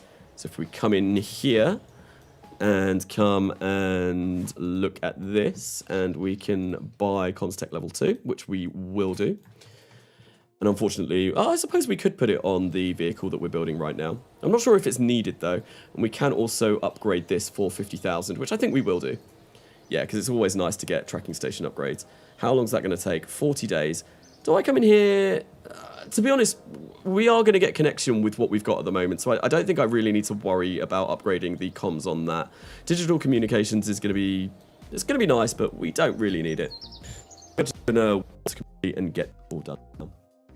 Carnassa. I remember speaking about my name on stream a long ago when I started streaming, but my channel name has nothing to do with cars or NASA, which is, yeah, it might surprise you, but it was just like a name that I popped out of my head when I was playing World of Warcraft when I was younger, and I thought it sounded very fantasy, which is, yeah, that's where my channel name comes from, and I've used it for, like, everything, like D&D character names and all of that ever since. Kamikaze B, number 3 or 2, we are to be done in 4 days, and hopefully this one will be successful about going to the moon. Uh-oh, Carnassa robot for a few seconds. Why is my... Yeah, your audio lags when you time warp.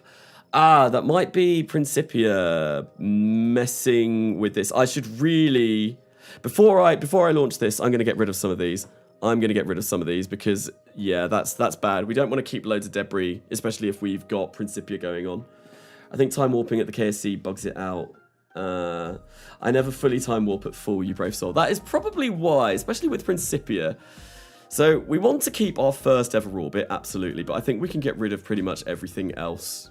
Yeah, let's clean this up a little bit. If we got any debris, we do have some debris as well. Look at all of these different Bumble Chads. We got up to Bumble Chad 9, I think. Or at least 8 on there. We'll keep Bumblebee 3 in orbit, though, because it was our first orbit. And we want to keep that up, definitely. For a little bit, anyway. We might get rid of it later on. Ah, just the game management of Principia. Right, let's get rid of all of this. And then hopefully it'll make things a little bit better.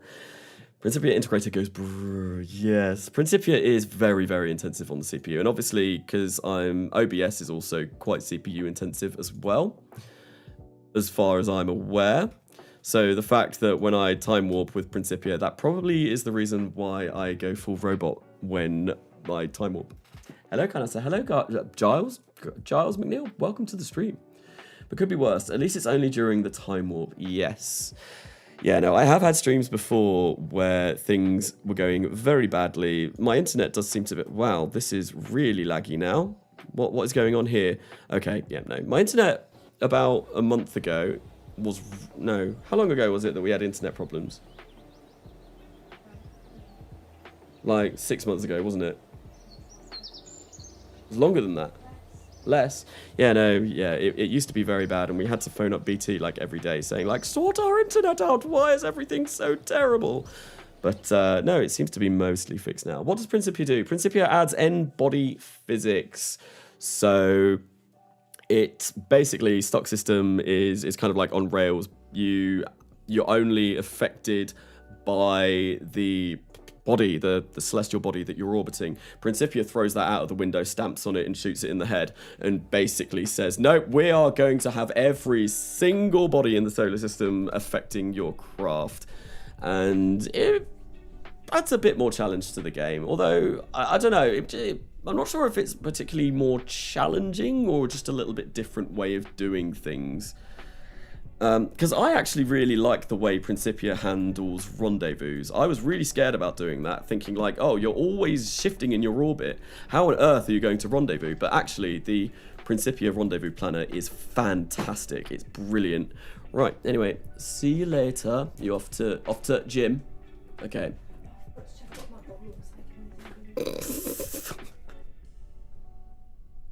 You are so vain. Well, I can't see because like there's mirrors everywhere. Okay. All right. See you later. Bye.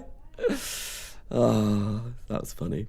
Right. Anyway, we are back on the launch pad now with Beat It number 2, with Kamikaze B number 2 as the payload, and we are going to switch to 0, switch up to 0, T0, 2, 2, tie, 2, 0.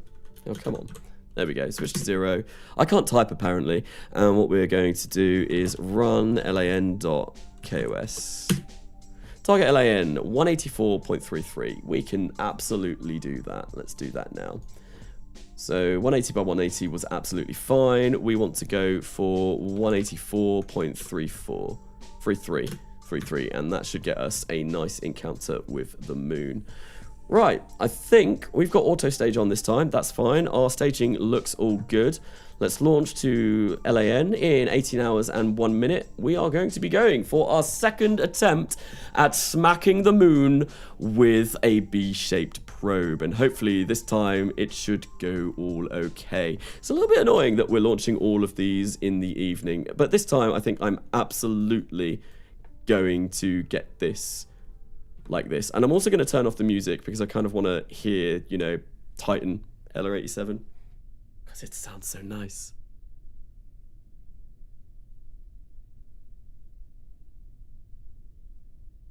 I'm not talking because I'm kind of waiting for the engine to fire up. I don't know how long it's going to be. Oh, there we go.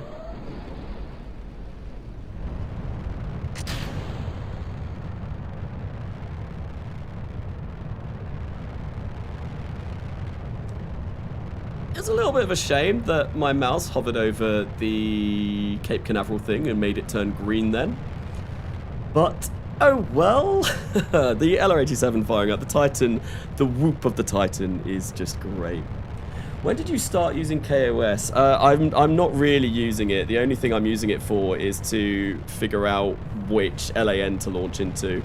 I haven't written that script. It was a script done by It's Ryan. I think you can find it on the RO Discord. I have ever so slightly modified it by the original script does the launch for you. I've just gotten rid of all of that and got it to read out what the LAN is, so then I can input that value into MechJeb and make MechJeb do my launch for me. It's just a way that I would rather do it. But no, I do want to learn KOS properly at some point.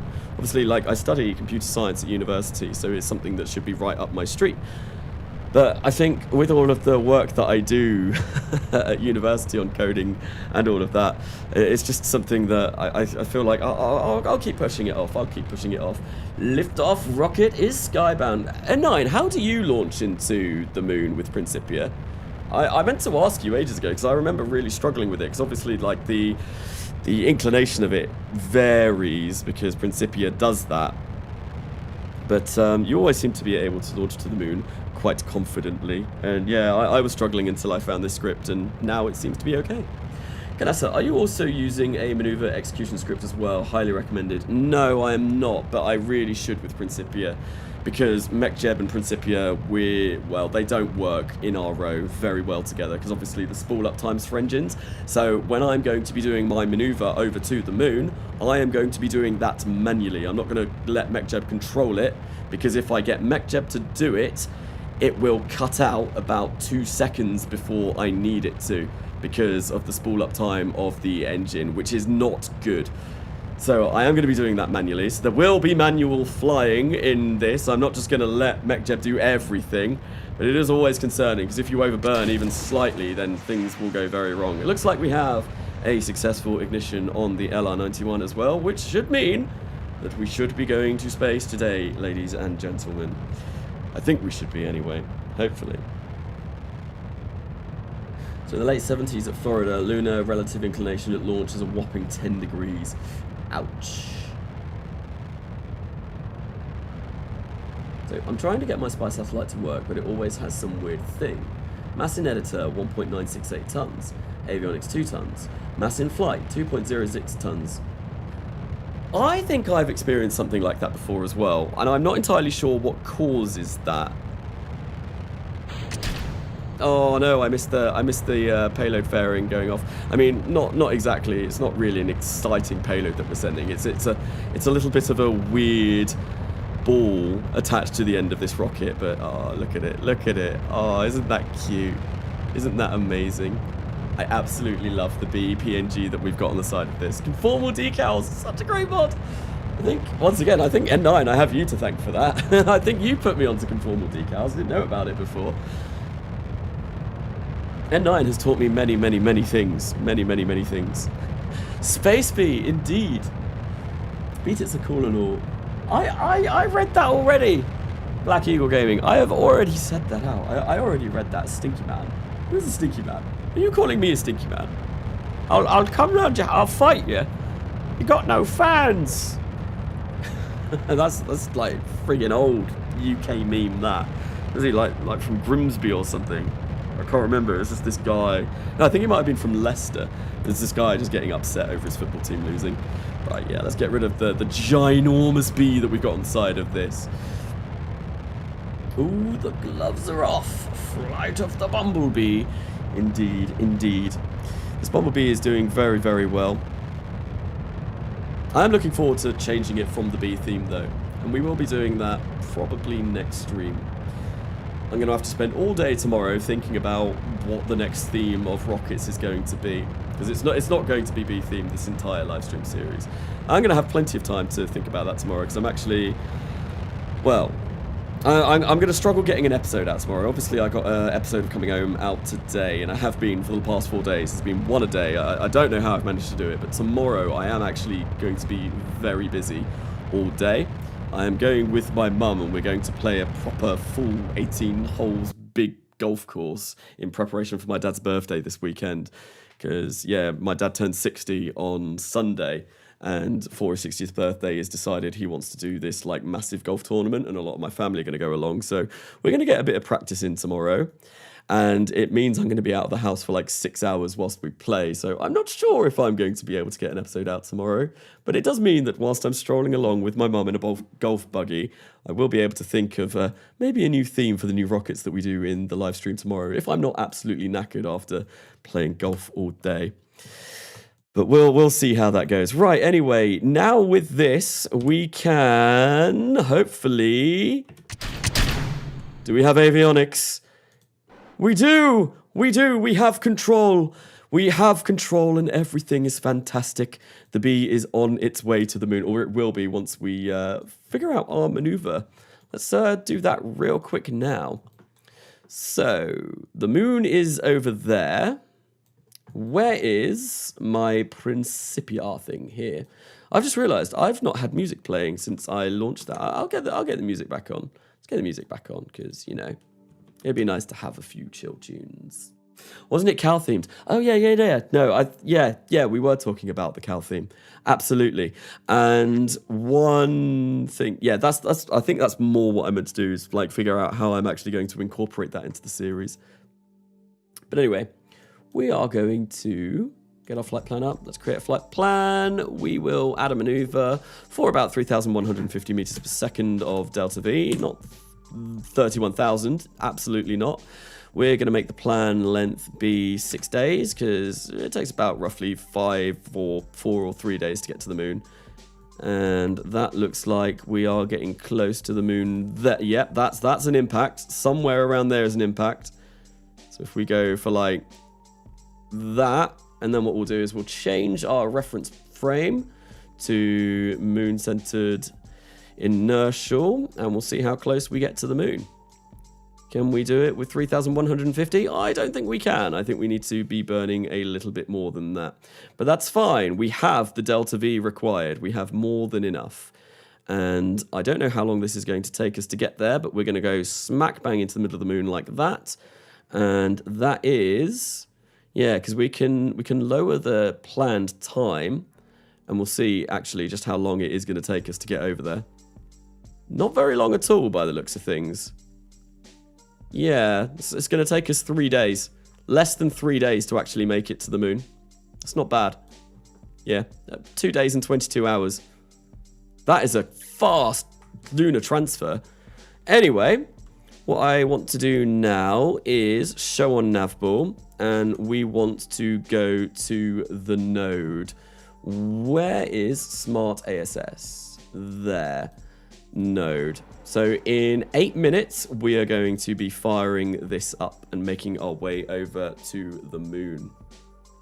To the moon! To the moon! Indeed, we are going to the moon. As long as the Gamma 2 fires, and I don't accidentally overburn this, or underburn it, then we should be good. We should be on for a lunar impactor. Although, there's a good chance that I do over or underburn it, because it is going to be very scary. This engine has a ridiculously high thrust to weight ratio for what we want. Look, we're going like 3.82. This is going to be damn tricky. Although I did manage to pull off a perfect eccentricity in yesterday's stream, which I was very, very pleased about. So hopefully my reflexes should be good in today's stream as well, and we should be able to do this. Right, so what I want now is I can get rid of my plotting frame. I want to keep this up because I want to see. We've got 7 minutes until we start our burn, or thereabouts. Hopefully, with a little bit of luck, we will have communication in 6 minutes and 20 seconds, although we might lose it. I don't know. We may have some issues with communication, but we'll see. I'm going to take this very slowly because I absolutely do not want to go past that. And ideally, what is the spool up time on this? Spool up time, it does say somewhere. 1.39 seconds. So when that says 1.39 seconds, that's when I want to fire up my ignition. Because it's going to take us a little bit of time for this engine to really start, getting full throttle.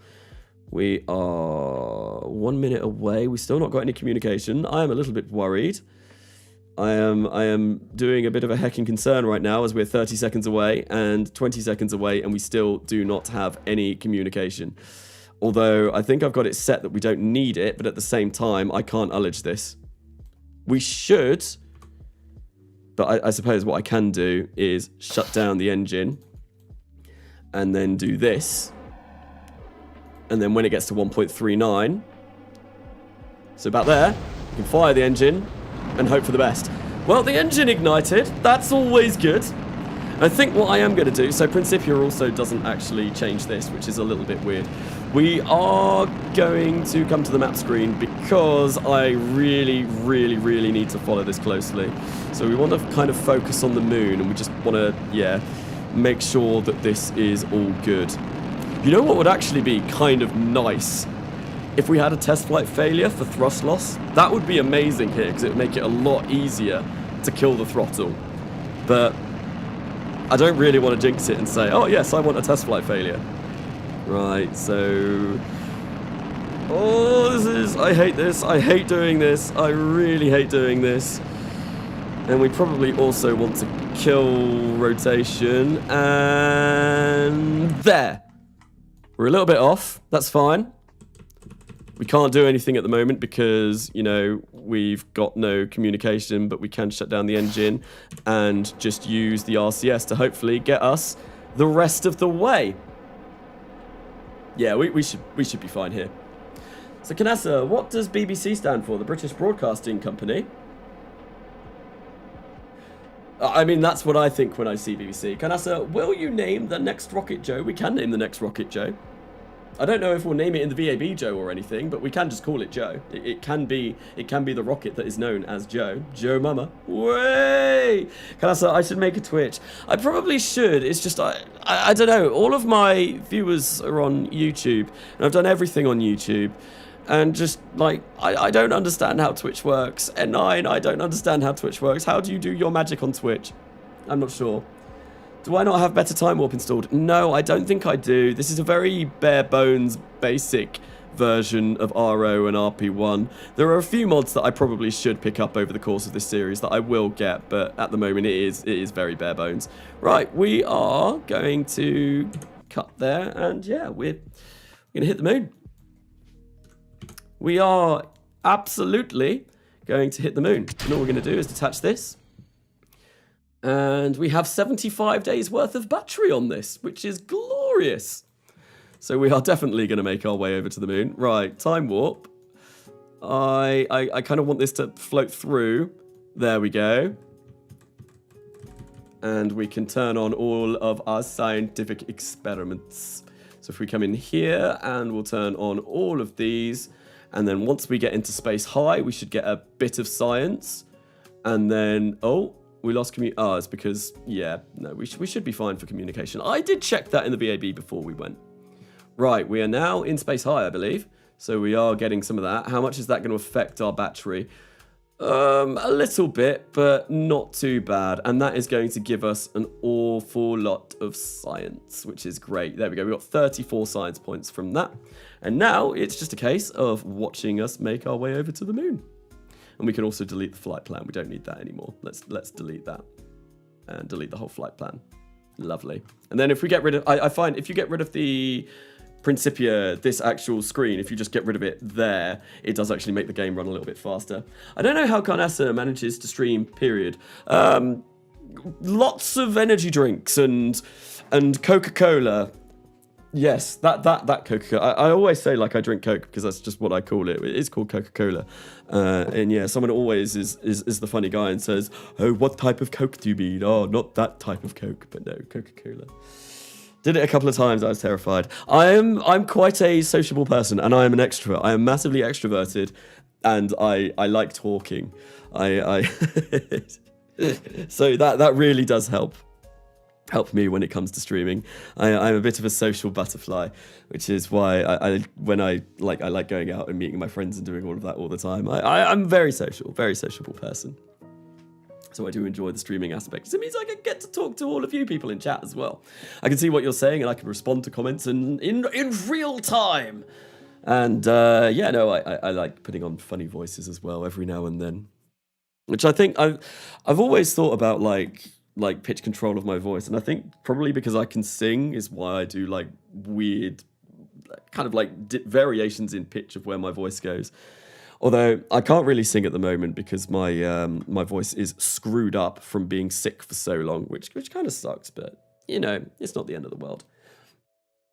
Ooh, that extroverted part. I mean, I'm very, very, very much extroverted. I always have been. I like making a fool of myself. It's why I'm the front man for my band as well. And like when we get up on stage, I will make a complete tit of myself. But I don't care because like I find it funny and I just like being a showman, I think is what I like doing. Can I play a guitar for you? Like play guitar on the way over to the moon. And I don't think I can. I don't know. I'm not sure if it will sound any good because my noise gate's on. Let me turn my noise gate off. Filters! Just turn the noise gate off.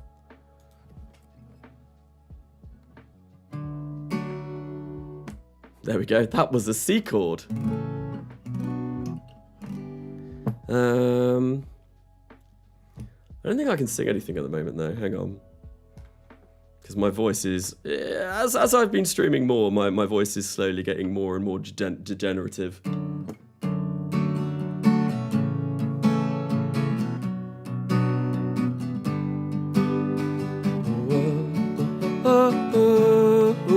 Won't get wrapped up in this fantasy. I need to find some room to breathe.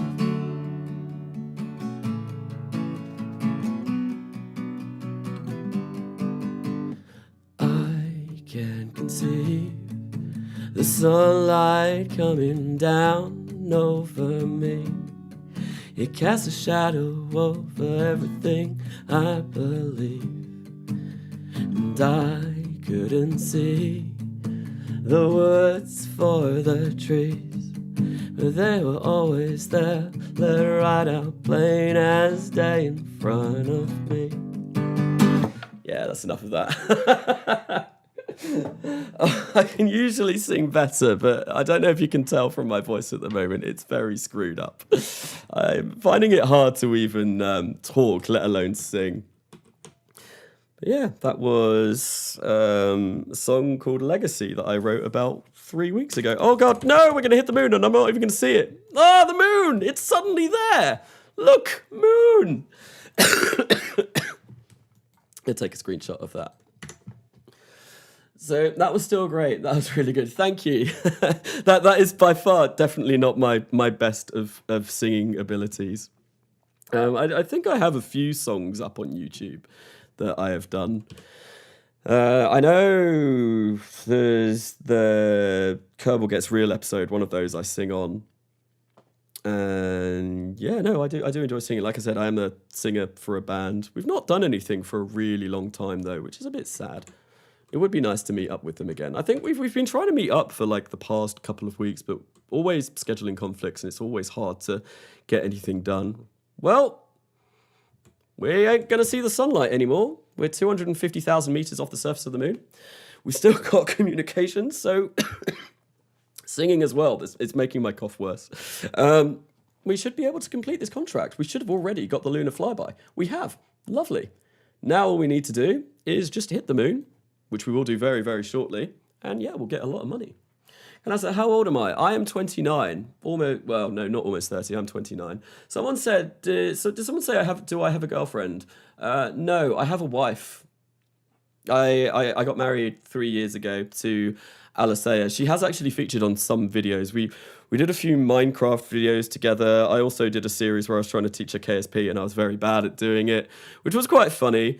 But I get, you know, I get very frustrated when someone can do something that I can't. I've just realized I need to put the music back on, and I also need to turn my noise gate back on, because hopefully that cuts away some of my horrid breathing noises, but I'm not sure if it does.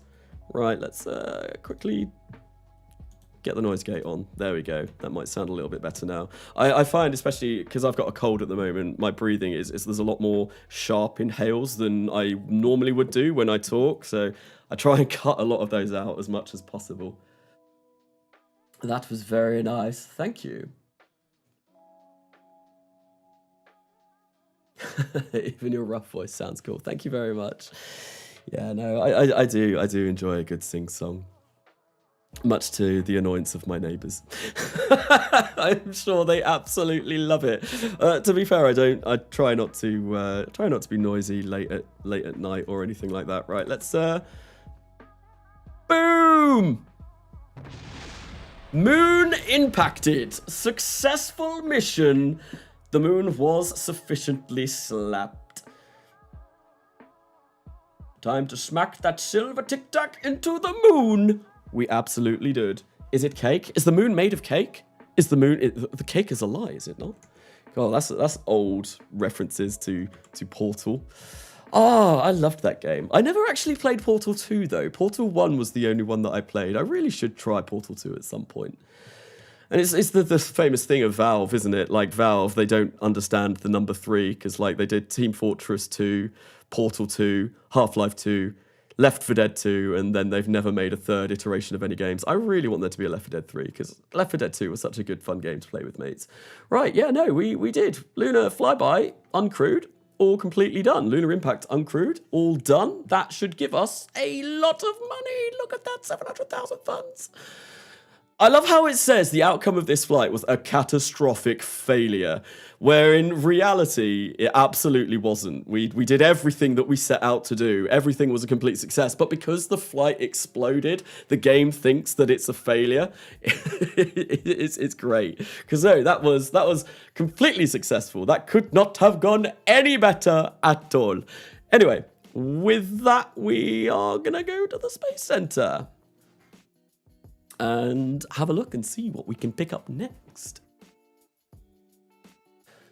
So you could say that this mission was a triumph. Are you making notes of your huge success? I'm not even angry. I'm being so sincere right now. Even though you broke my heart and killed me and tore me to pieces and threw every piece into a fire. Anyway, this cake is great. That's such a good song. I love that song. It was just the perfect way to finish Portal 1. Brilliant, brilliant, brilliant, brilliant song. Stupid game. Stupid game indeed. Like, it doesn't understand what we're setting out to do here. We've got 85 science. That, I think, might be enough to go for basic capsules, because all we need is this, and there we go.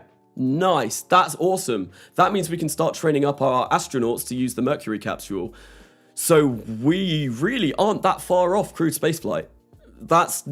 I reckon we can do crewed spaceflight maybe in 59? I don't think we'll get it in 58. It's going to take more than a year to research everything, and we're also going to have to train up astronauts. So I think 58 is out, but I think 59 should be possible, although I'm not entirely sure. But, excuse me, we've also got 27 science left, and I think with that, I might go for 1961 orbital rocketry.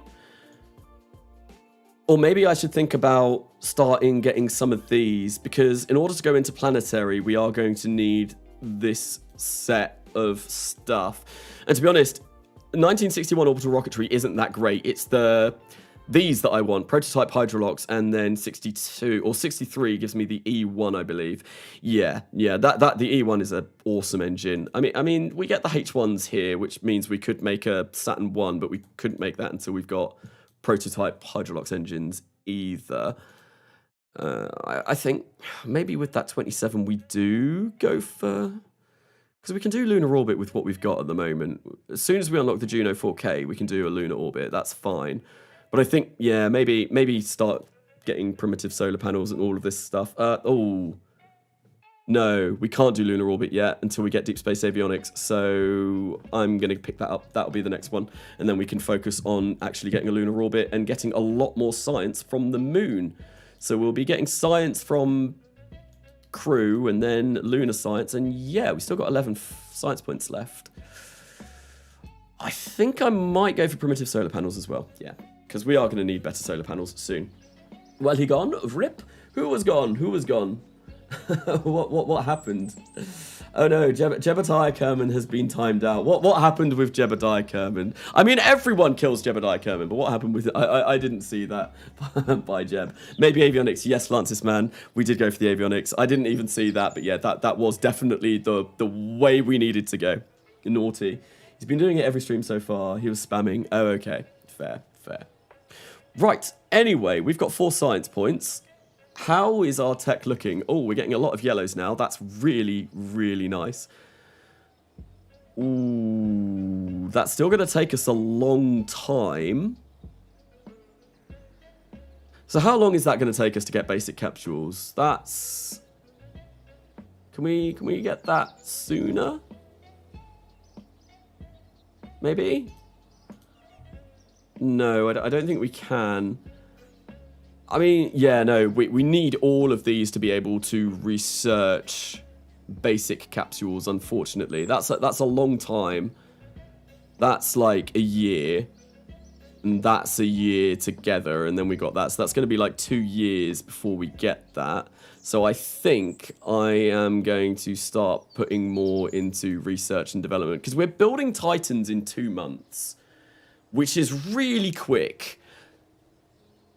I think, yeah, no, I think we've got 700,000 funds as well. I don't really need a bigger launch pad yet, as far as I'm aware. I think that isn't a pressing concern. It would be nice to get another vehicle assembly building upgrade so we get 2 build queues, but I don't think we need that either. We don't need that for a while. We've upgraded the tracking station. It might be... It's a lot to upgrade mission control. We don't need to do the astronaut complex until we get Gemini either. So I think I'm going to come in here, have a look and see what contracts we've got. And then maybe what we will do is think about buying some tech points. So we can get another one of these, because we can do this 3 times. But the advance and the completion goes down a lot, unfortunately. So we'll get that. And, oh, did we only get 1 lunar flyby now? Oh, interesting. I know that you used to get 2, but it looks like we've lost that now. You don't need 1960. No, he was the Messiah. He's not the Messiah. He's a very naughty boy. That's the 2nd time Life of Brian has come up in today's stream. It's a very good film. I prefer the Holy Grail, to be honest. A Holy Grail out of Monty Python is my favourite. I don't know what it is. Like they're both very funny films, but the Holy Grail just does it for me. Does it more for me. Just unladen swallows, African or European swallows, and them just walking along, running along with coconuts clopping together. It's absolutely hilarious. Great stuff. Right, so yeah, no, we've got lunar flyby. Lunar landing we're not going to be able to do for quite some time. Lunar Orbiter we will be able to do, but it will take us a lot longer to do. We need to really get the next... We need to get Avionics, and we need to get the next rocket node. How long have I got left on the first orbital flight? A long time. You know what? That's 948. We might be able to do that, but I do need deep space avionics in order to actually capture around the moon, unless I spin stabilize like a kick stage and send it off to the moon, and that might be possible, but I don't really trust that. That's a lot of funding, but to be honest, do we need the funding at the moment? We've got 764,000. That's a lot of money. We don't really need it. Communication satellite, we might be able to pick one of those up because we can absolutely do that with the technology that we've got now. Common line, we'll pick that up just before we send off our first crew. Lunar Orbiter, oh, I don't know. Oh, decisions. What about two swallows working together? As King of Britain, I order you to step aside. I move for no man. What do you mean? You've got no bloody arms left. I'll bleed on you. Oh, yeah, no, I watched those films the other day, and what else did I watch? I watched Hot Fuzz and Shaun of the Dead as well, because they're really good. Do I pick this up? It's like 2.5 years to get Deep Space Avionics, which I can get in 112 days, and I can actually do that now. I am going to do it. I am going to do it because... Oh,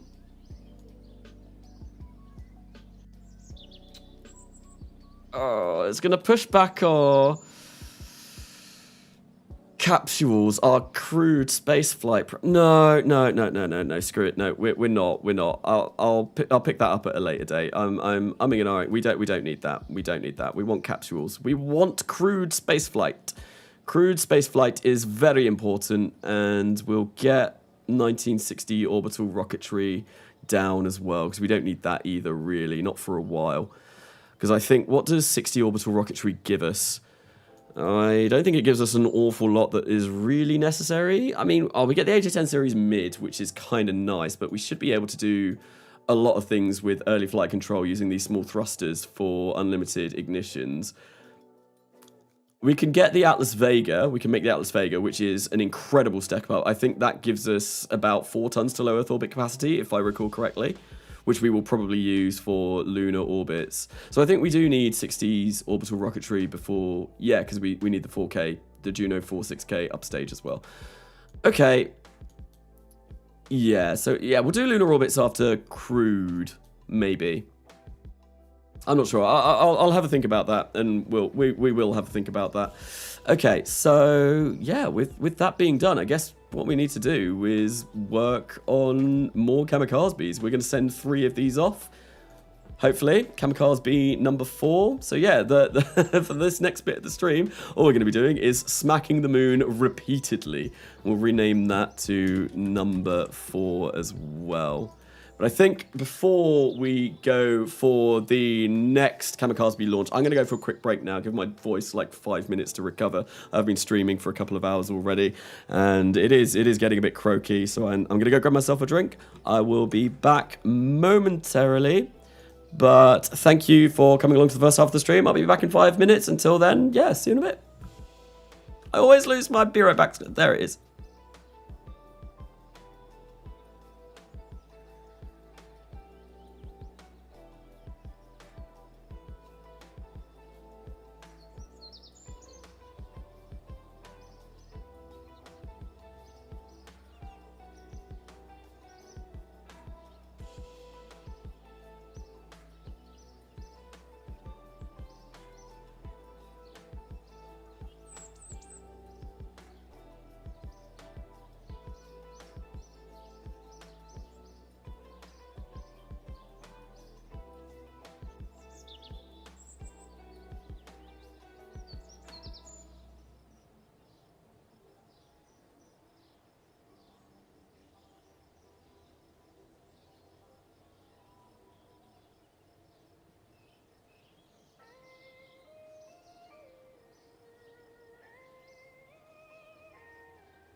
Hello, we're back. I have drink, and hopefully my voice sounds a little bit better for the next, well, 10 minutes, and then it might start degenerating again into a croaky mess. I don't know. Hopefully I'll be all right soon. I really do need to get to the doctors. I need to sort my life out. It's just bloody hard getting an appointment. Anyway, we are going to get rid of my face. That's going to go, and we're going to come back into Kerbal Space Program and have a look at what we're going to be doing. Ah, yes, Kamikaze Bees. We're going to launch number 3 and 4, and hopefully we should get a little bit more funding from smacking the moon up several times more. We're really going to beat that moon to a pulp. It's going to have even more craters than it already does.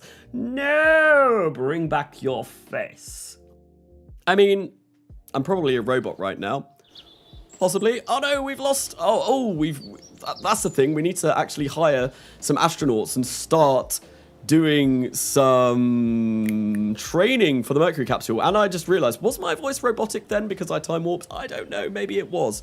There's a few things that I forgot to do then. I forgot to spend all my money. That's really bad. And I also forgot to, yes, we do want to train up some astronauts. And I think what we are going to do is, are these guys going to retire before 1959? Because I feel like 1959 is where we are going to be.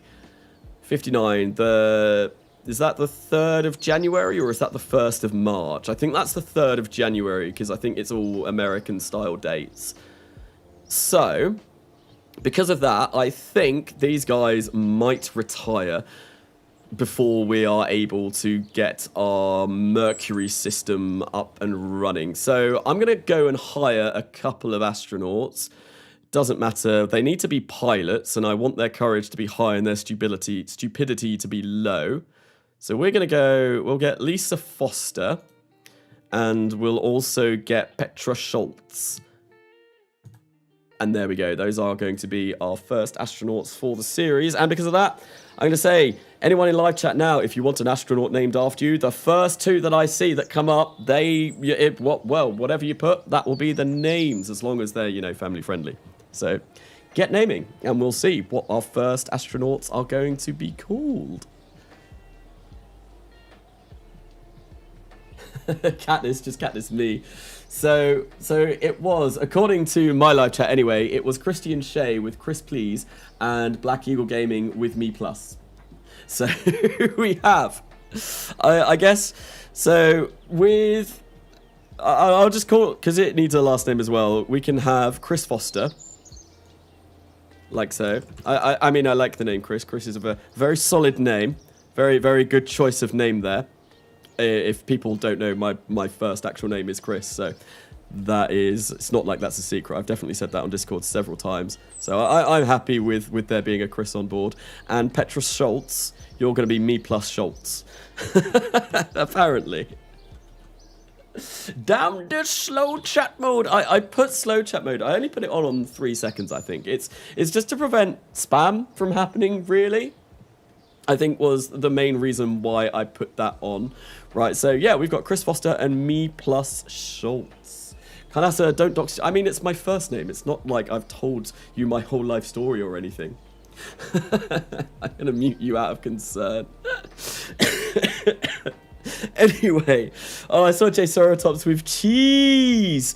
Aren't you like JSerra cheese on, or you were for a really long time? Also, hello and welcome to the stream. I didn't notice you were in the stream. I did actually see you talking about the new updates to 1.12.3, but I didn't really see what you were saying with the updates. But I'm looking forward to some of those. I thought they were meant to come out at the same time that it got ported to 1.12.3, but obviously I am a little bit out of the loop. Anyway, what we are going to do is we are going to get Chris Foster. And we are going to give you Mercury proficiency. And yeah, Chris Foster and me plus Schultz. That's going to take 260 days. And then they will be able to fly the Mercury capsule. So I meant my username. Oh, okay. Okay. So Black Eagle Gaming. All right. Okay. We'll change me plus Schultz. Or do we keep me plus Schultz? I quite like that. I think that's quite funny. But let me know, Black Eagle Gaming. Do you want it to be Black Eagle? Okay, let's get back up to here. I meant my username, right? So Where are you? This one, edit. The plus was my fingers slipping. Okay, fair enough. I mean, it was a bit of an accident, but I thought it was quite funny. But anyway, let's go. Black Eagle Gaming, and well, because that's like 3 words. Gaming. I mean, it's a bit of a weird last name, but you know, you could have someone called something gaming. Yes, Black Eagle. Oh, yeah, we'll go Black Eagle. There's two kind of words. It makes more sense as a name, to be honest. Apply, and there we go. You're being trained up in the proficiency to use the Mercury capsule, which will be very nice. Now that we've done that, what we can do is actually spend my money, which I probably should have done a while ago. We are going to get down to 250,000 funds. We are going to put, I think, a fair whack into R&D. R&D, I think, is the thing that I really need to focus on. To be honest, I might just put all of this in R&D, or at least 3 bits in R&D. And how long is that gonna... Yeah, that's just taken like 30 days off of both of those, which is really nice. We might actually... We're getting very close to being able to do Atlas Mercury in 1958. Do I really want any more in the VAB, considering it only takes us 56 days to build a title? I don't think I do. Or maybe we'll put, like, you know, get that up to 95. We'll get 69, nice. We'll get that up to 75. I'll just spend another little bit of funding on that, and there we go. We'll get 75 into research and development. And now that's only going to take us 85 days to do those researches, which is really kind of nice. What we're going to do is we are going to roll out Kamikaze B number 3. There we go. Rolling out to Launchpad Valor, not even Launchpad Valor. And yeah, we'll get... oh, hello. We unlocked basic flight control. Very nice.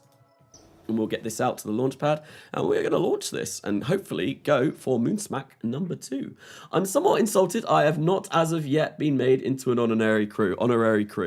I mean, we can. I think, Calvin, next time I hire a crew, maybe we can get you as an honorary role. I feel like you definitely do deserve an honorary role for the amazing content that you put out. If you don't know about Calvin McClure, definitely go check out his channel. Amazing stuff, like cinematic masterpieces of episodes. The only problem with Calvin McClure's channel, and this is a big problem, is it takes months and months and months for an episode to release. I can't talk. I just had a 2-month break where I didn't upload anything. But yes, no, really, really great stuff. Honestly, go check him out. Also, the X-Plane Master. Great at designing, just everything looks fantastic. And then there's me. Then there's me and the bees. That just very different styles. Like, why? Calvin's would look beautiful, and I'm just here with like this bee nipple on top of this rocket that has bees plastered all over it. It's a huge problem. I mean, perfection takes time, man. It's understandable. Like, honestly, having seen what you do, your editing process and seeing how you do all of that takes a long time. Usually when I edit, I mean, when I've edited the Next Millennia videos, it does usually take me a while because they actually are cinematic and they take a while. But like when I do the Coming Home videos, editing one of those probably takes like 2 hours, which is nothing. The last Next Millennia video I did, that probably took me like 15 to 20 hours editing, maybe even longer. But yeah, no, you do like sound design and everything. That's one thing that I have not gotten into, is actually like importing different sounds. I just use the stock KSP sounds and then match my music up to it. But no, you go well into that. I think N9 does that as well, doesn't he? Switch to 0, run lan.kos. Target LAN 216.33. Lovely stuff. So we're gonna go for launch into, we can get this 216.33. Lovely. Now everything I think should be okay. We can close that, and we can launch to LAN in 16 minutes. Great, we're gonna have another nighttime launch. Why are we always launching at night? That's really annoying. Oh well, or maybe if we go, yeah, current 15 minutes, 56 seconds. Yeah, we'll just engage autopilot, and it's a little bit annoying that we're constantly launching into the night, but oh well. He do. Someone forgot to turn crew respawn off. Who forgot to turn crew respawn off? Those Next Millennia videos are quite fun to watch. I do need to... I mean, I've said it a couple times, like, I did want to get back into that series, but I'm not going to because the whole save is just corrupt now, basically. It's died. The install was really dodgy when I put it together. And I was thinking of doing some more cinematic RO stuff, but at the same time...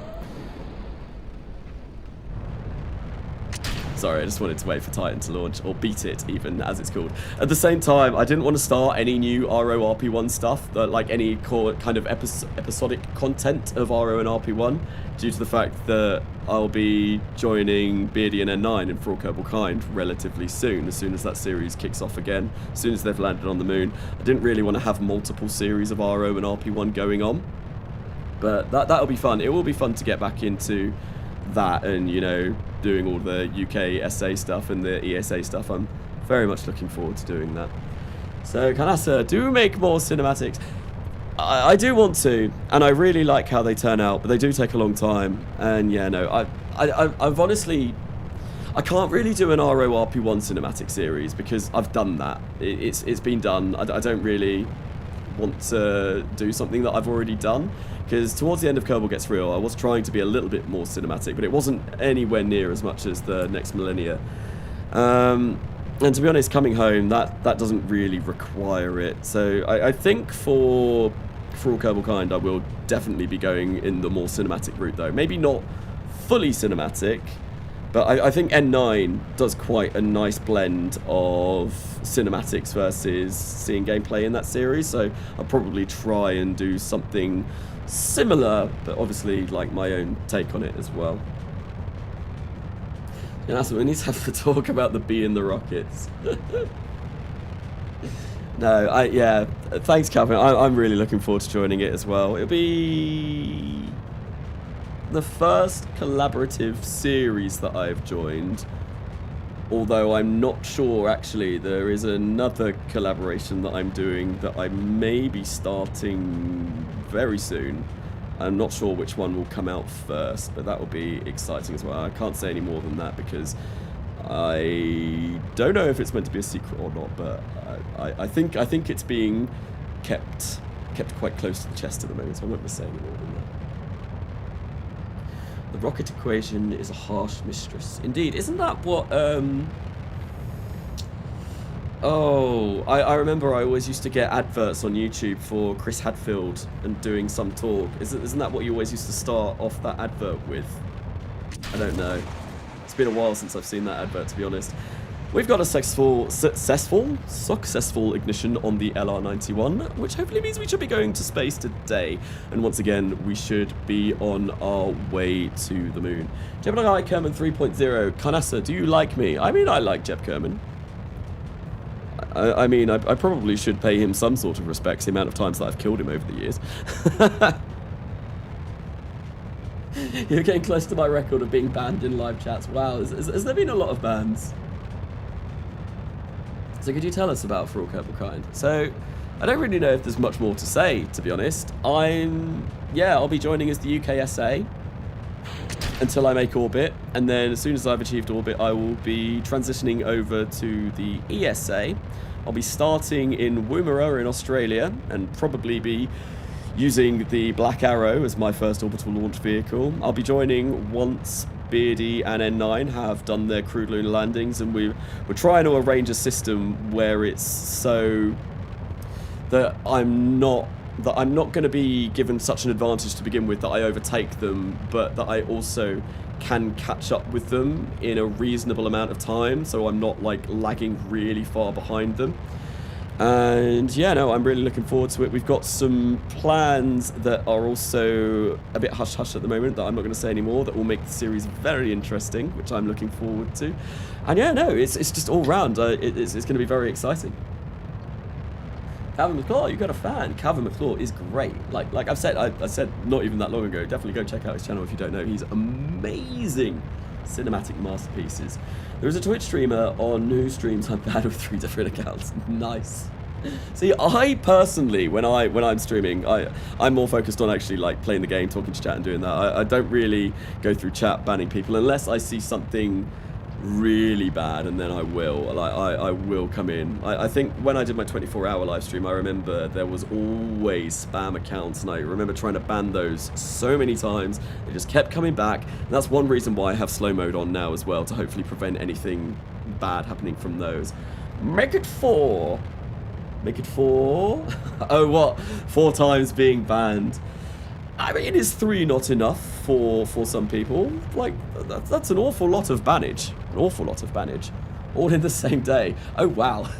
That's impressive. That's got to be like a record or something. Although, isn't there... I'm sure there was one of the more famous Twitch streamers, like one of the ones that's actually like super famous, like Pokemon or... I don't know, I don't watch anyone like that, but I think, wasn't there... like people were doing speed runs, the like YouTube videos were doing speed runs of trying to get banned from her Twitch like as fast as possible. If I recall correctly, I remember vaguely seeing videos like that coming up on YouTube a while ago. But yes, anyway, we made it into orbit. Nothing wrong here. We're gonna get rid of that. Do we? Yep. We've got avionics. Lovely, lovely, lovely stuff. So all we need to do now is exactly the same thing again. We are going to make our way over to the moon. So we're going to do exactly what we did before. Add maneuver. We want to go for 3,150 meters per second. That's roughly how much it takes to get over to the moon. Plan length. Let's make this. I think we only need it like 4 days, because that's how long it took last time. It took 2 days last time. It was very, very, very quick. We want, oh, there we go. Yeah, look. We missed it. It's somewhere about there. Yep, there we go. We can see we're like, whee! Going off the moon. Now what we want to do is make sure that our plotting frame is moon-centered inertial, so we can see where we're going to hit the moon, or if we're going to hit the moon, because we're not at the moment. So we need to wiggle this around a little bit and maybe play around with this. Oh yeah, look at that. We need to be, we're not burning much at all this time. There we go. Like that, and we get a lovely, lovely lunar impact. Yeah, we only need like 3,140 this time, which is kind of cool. So get that about there. Smack bang in the middle of the moon, and that's going to be glorious. Right, so with that all being done, I can come out of the map screen. We can put that onto the node. It already is on the node, and we can point at our node and get ready to make it, or get ready to make our way over to the moon. And we're going to be launching in only 7 minutes, so that's not too bad.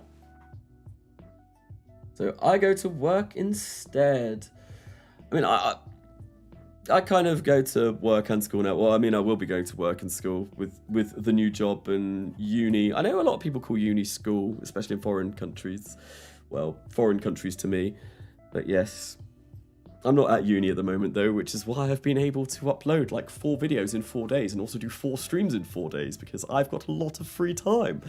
It's my Easter holidays, and yeah, I've got exams that are coming up, but they're not until like the end of May. So I thought this like first proper week of my Easter holiday, I just like smash out loads of YouTube content and it'd be great. And that's what I have been doing. We've got loads of streams out and lots of episodes. I'm super happy I found all the RSS players around when For All Kerbal started. The missions, builds, and cinematics are always so impressive. Keep up the good work, fellas. I know N9 was in the chat earlier on, but yeah, no. I've got a lot to live up to on that series, because obviously Beardy and N9 have been doing some great stuff. I have to get Beardy on chat at some point. I know he's busy at the moment. I was talking to him earlier on today, doing his dissertation work. So, no, it would be cool to get him on live chat, because I think I've been on quite a few of his now. Be nice to, yeah, get someone else on to talk. Please help. So I was heartbroken when Peter and Eileen were grounded after Gemini 3. I need to watch the series again, because it has been a while since I've watched it, especially coming in and joining in. I'm going to have to refresh my memory, make sure that I'm not missing anything crucial. But it has been a while. I can't believe that series is like a year and a bit old now. That started in, what, September 2019? No, 2020. Yeah, I think. It's been going on a while. But it is a very, very, very good series. And like I said, I've got some it's a big step up. It's a big ask, and I hope I don't like tarnish the series. I'm sure I won't, but no, it's very exciting to be joining. So yes, this is 1.12.3. This is the most up-to-date version of RO and RP-1. It does run on the latest version of KSP, which is glorious. It is very nice. Oh, voice is going croaky again. I'm not going to go for another break, though. There's literally no point going for another break in like a 4-hour stream. 2 breaks in like an hour. That's crazy talk. Okay, so in 1 minute, we are going to be firing up our engine to hopefully shoot for the moon. And once again, I need to fire this up with about 1.3 seconds remaining on the clock due to the fact that we need to spool up this engine. So we're going to shut this down. We've got RCS turned on. When this reaches about 8 seconds, I will fire up Z and that will fire the RCS. So we'll do that. And then as soon as we get to 1.3 over here, we will activate the engine, which is there. And there we go. Hopefully, once again, we should be on our way to the moon. NASA, did I bonk the moon yet? Yes, I have. We have successfully bonked the moon once so far. We are now performing our burn to bonk the moon for a second time. Hopefully, it should all go okay. I have hope. We have fired up our engine. We've not had any failures, so we should theoretically be able to bonk the moon for a second time, hopefully. As long as I don't balls this up and I cut off the engine in decent time. That's always a concern. Katniss is abusing wrench power. I don't think Katniss is abusing wrench power. I feel like Katniss wouldn't abuse wrench power. I trust Katniss with wrench. Right. Oh, we overburnt. But that's fine because we can just, you know, point retro. And not fire up the engine, but we can fire up the RCS. So if we shut down that engine, point retro, and then hit Z for a little bit. Yep, then that should be good. And we should get this onto the moon. We're not that far away. Here we go. Job's a good one. We'll go and hit the moon for a second time. Oh, I missed the moon bonk. You did. You missed the first moon bonk if you weren't here. It was about maybe like half an hour ago, 40 minutes ago. But we're going to get a second moon bonk. There was also a little bit of a... played a bit of guitar on the way over to the moon. I did a little bit of a sing-song. We had a nice little moment before we ended up smashing into the moon and completely destroying the small, tiny probe. But we are on our way again for the second time. And yeah, look, any minute now.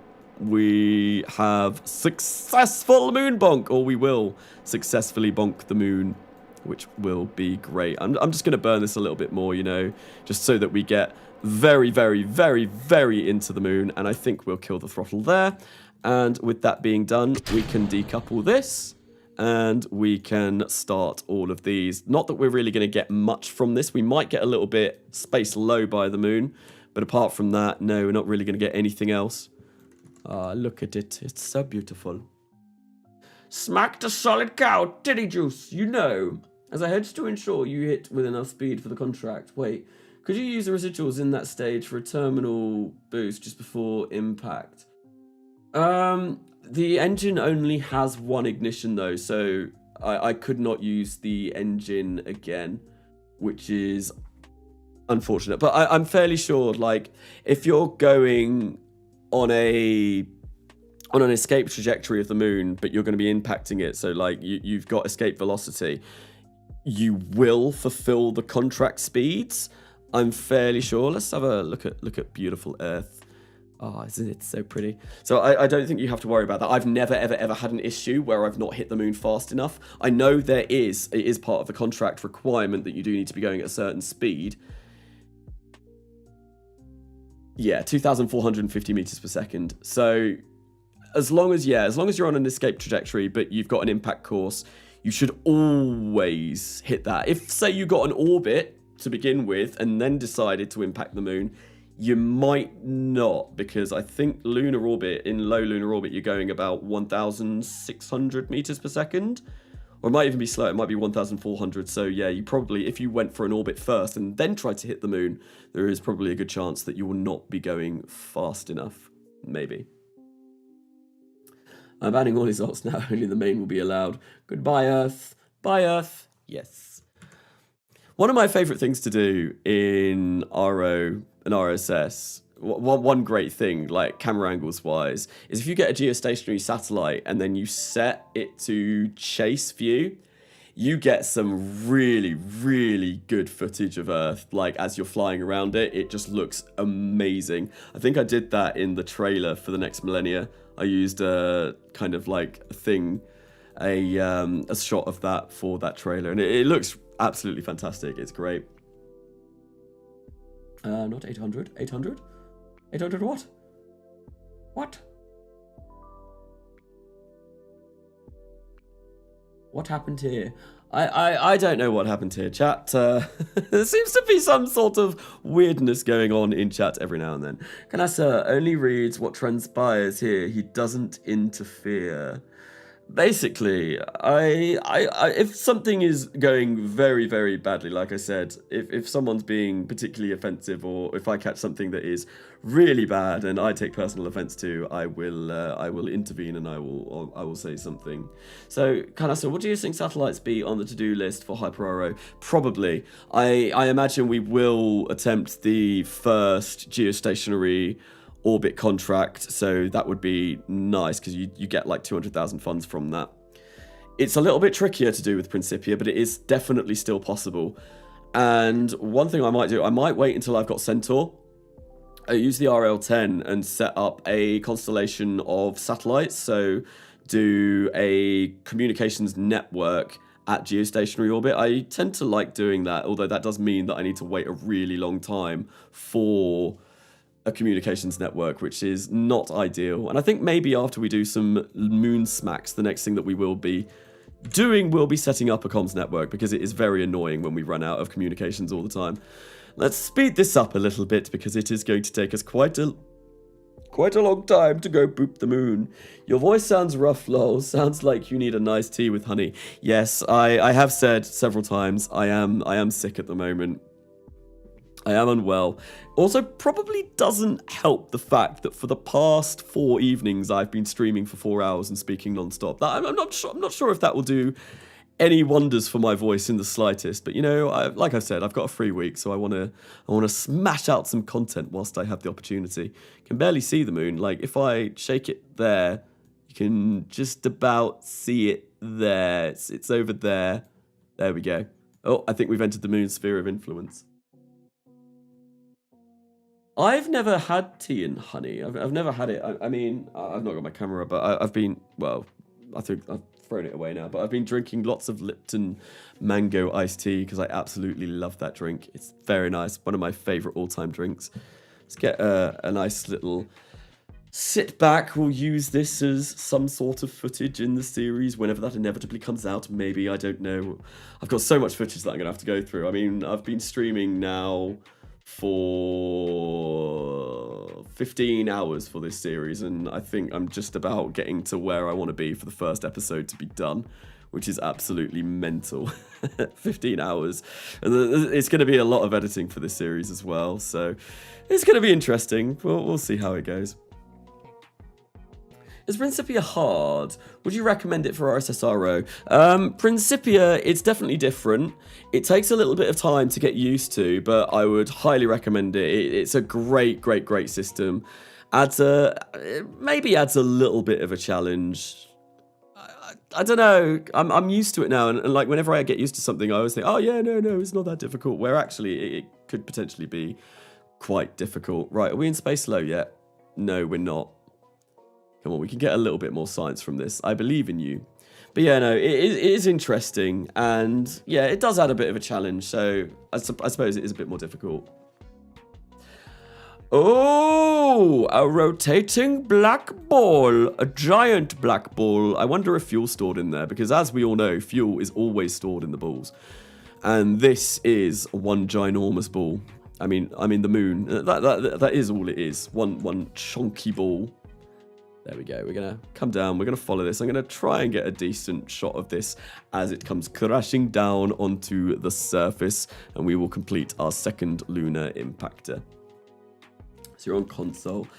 Console KSP. I was talking about this the other day. I've never played it. I probably never ever will. Because obviously I've got KSP on PC. And I do have an Xbox One. But it's more my wife's Xbox One. I can't even remember the last time I actually played the Xbox One. Probably to play Red Dead Redemption 2 when that first came out. I would quite like to get that on my PC because I really, really enjoyed that game. I loved the story of it. I remember playing it and just thinking, oh my god, this is like the best story of a game I've played in like a long time. So I wouldn't mind playing that again on the PC. But here we go. Smack of the moon! Boom, and the probe is gone. And that should hopefully be a successful lunar impactor. Lovely stuff. We're also going to get catastrophic failure, which it absolutely was not. I mentioned that before. That was an exemplary success. That was perfect. It's just because everything blew up that the game thinks, no, you obviously did something terribly, terribly wrong. Building rockets with a controller is slow and tedious. I can imagine that, actually. I can't, like, obviously using mouse and keyboard, there's so many shortcuts that you use that I'm not sure how they'd all transpose across to using a controller. And especially as well, like obviously console, you can't get any mods in the slightest. And I mean, the stock way of like symmetry and snapping is all right, I guess. But when you compare it to editor extensions Redux, it's just, it pales in comparison. It's really nowhere near as good. Right, we'll pick up the last lunar impactor, which will give us another 180,000 funds, which is pretty nice. And then I think we might go for Lunar Orbiter now. We've got 948 days to do that. That is kind of close. See, I'm really not sure about that one. Because at the moment, we've got the Lunar Impactor, and then I'm not sure what we want to do after that. Because, well, do we go for, like, say, a communication satellite, which doesn't actually give us that much? But we will be able to do that with the technology that we've got at the moment, or we will be. Oh, I don't know. We might need an AJ-10 mid for that, or something a bit bigger than the RCS thrusters that we do have that have unlimited ignitions at the moment. Or do we just go for Lunar Orbiter, which will get us a lot of money. We could throw a lot of that money into research and development. And with that, we could probably achieve that within the 2.5 years. Although, that is going to be very tight. I really don't know. Geosync sats do it. We won't. If we can't do a lunar orbit, we won't be able to do geosync. Not yet. It requires more delta V to do geosync than it does to get lunar orbit, if I recall correctly. It's close, I think, but it's, yeah. I don't know, because of the inclination change going to geosync, it's very costly. And obviously, you're basically making your way over to the moon, but you've not got the moon's gravity to assist you in actually capturing. So,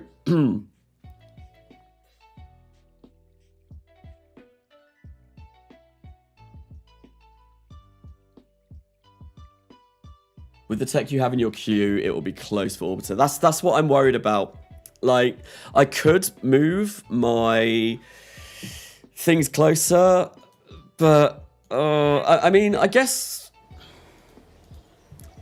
we can pick up Orbiter. We'll do the last impactor.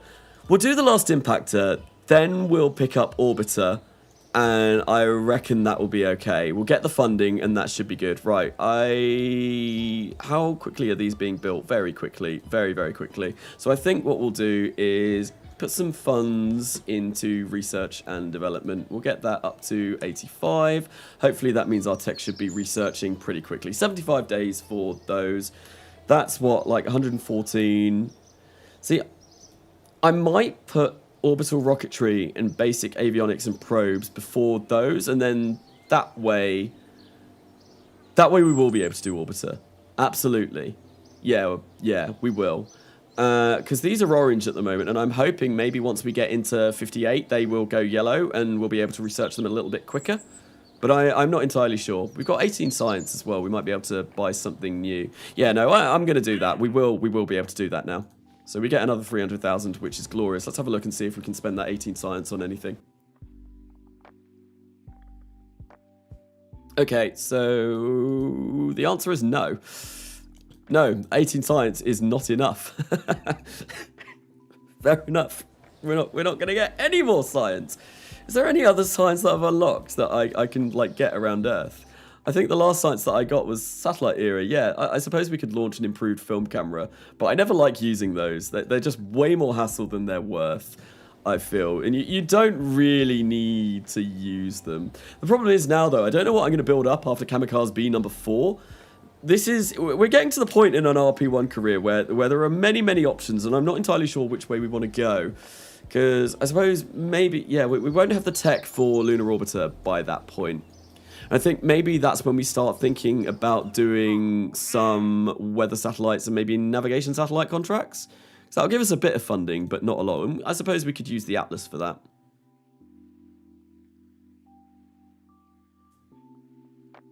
But the perigee for that needs to be really high. Like, really high. Atlas, I don't think we'll be able to do that. Yeah, Atlas won't be able to do that either. They're actually quite difficult. Okay. First communication satellite. That, yeah. Unless we got... I don't know. I'm not sure. But you know what I'm going to do right now? I'm going to upgrade the Atlas that we've got. Or the Beatless that we've got.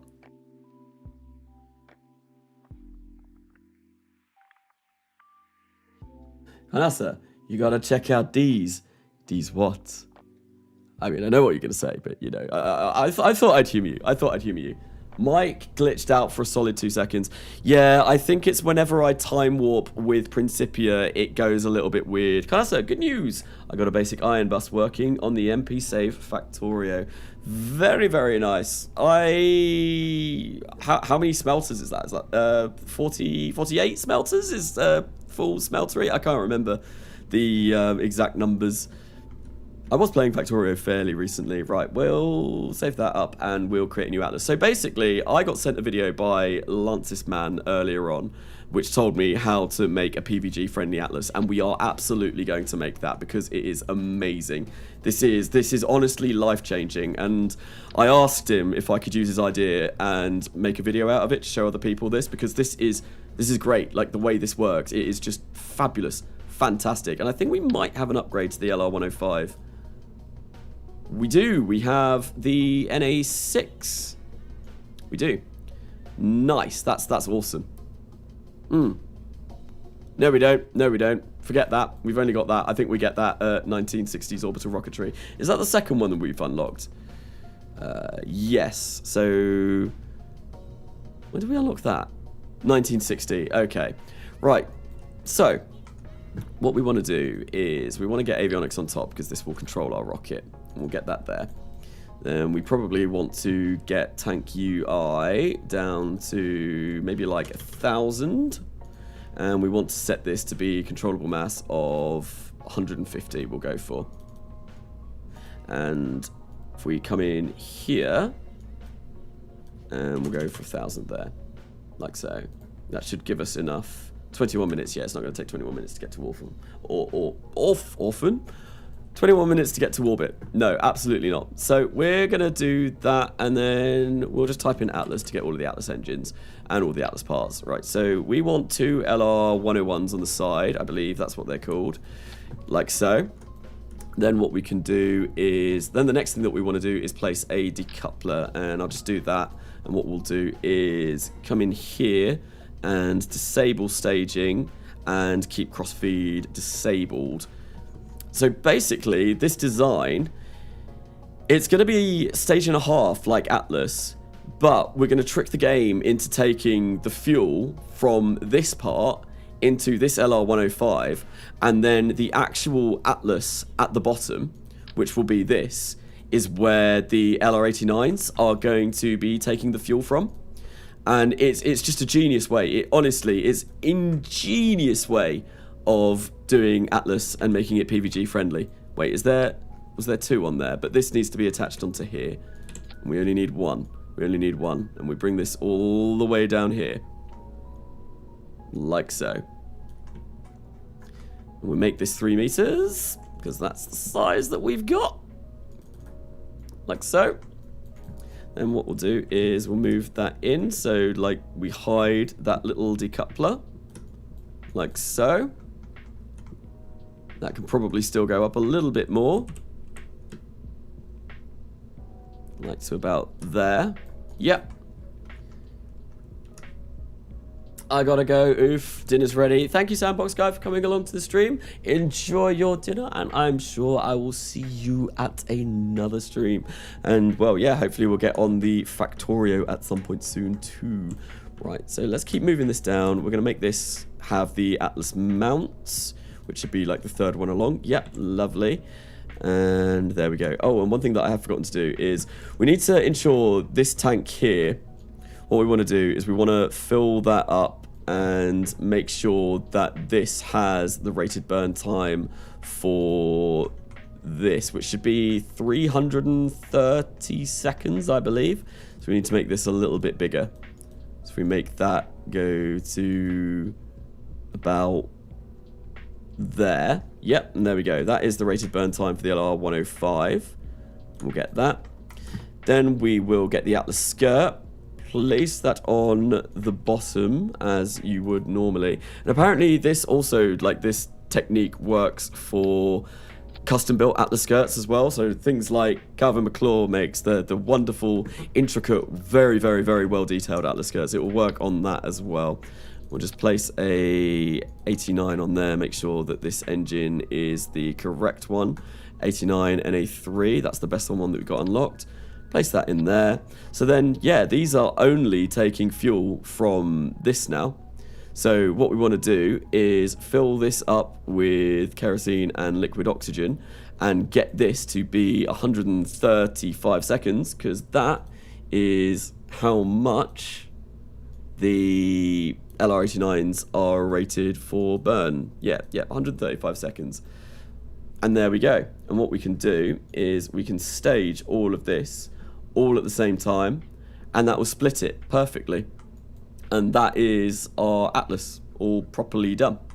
And that is a PVG friendly Atlas, which is absolutely amazing. It's brilliant. Although that needs to that needs to move up. That does not belong there. That definitely needs to go there.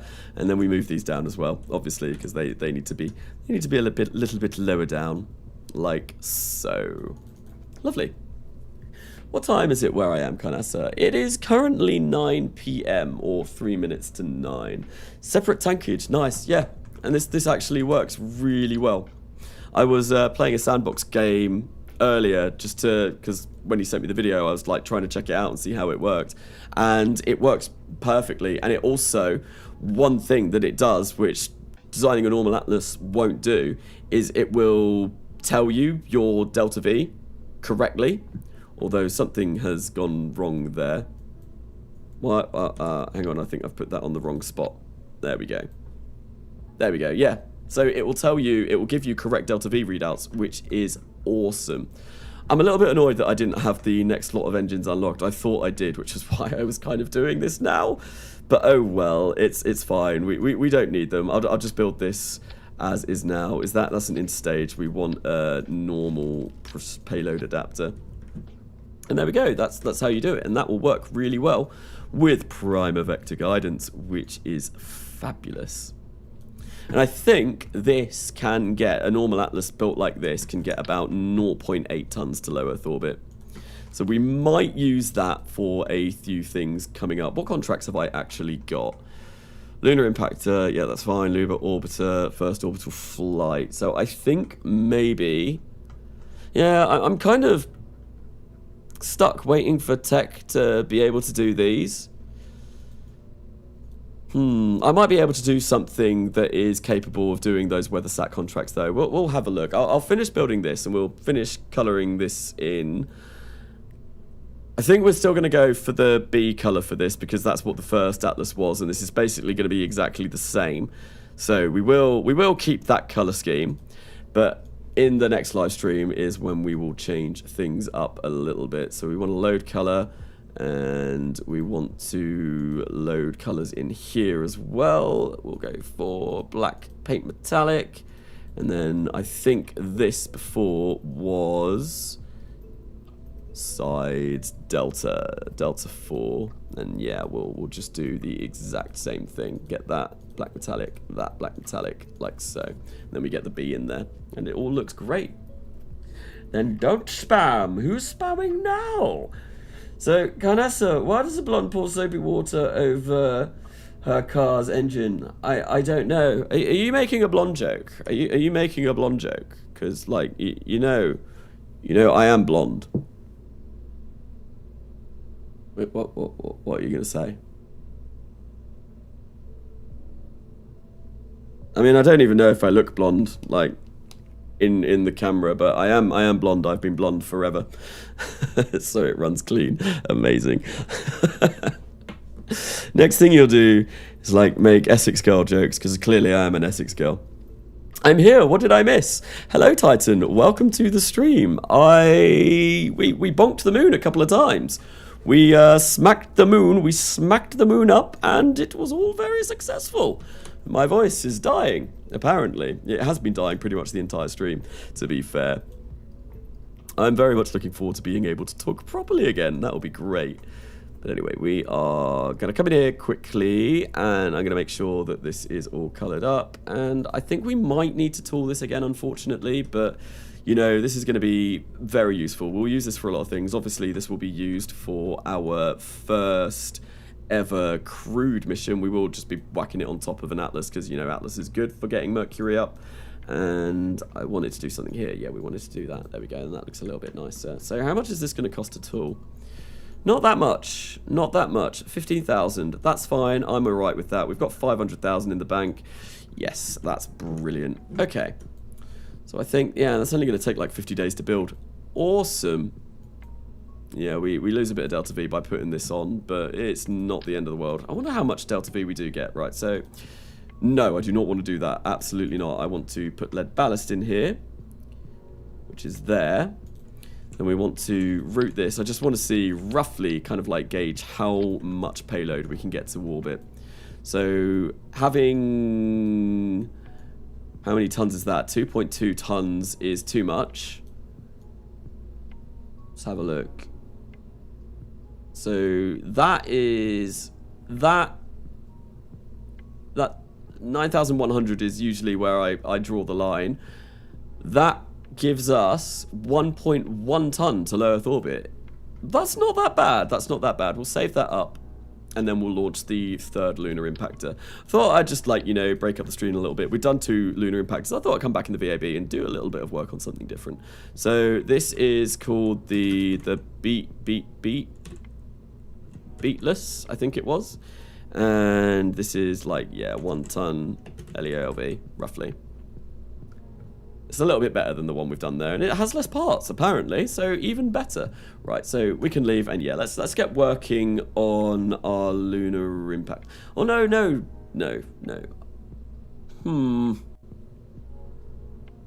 We'll come out, and what I'll do is I'll have a look once we have finished building our lunar impactor, because it's going to take us 5 days to get to the moon, so I do really want something being built after that, but we'll have to see. So now the title and the thumbnail is actually real. Yes, it is.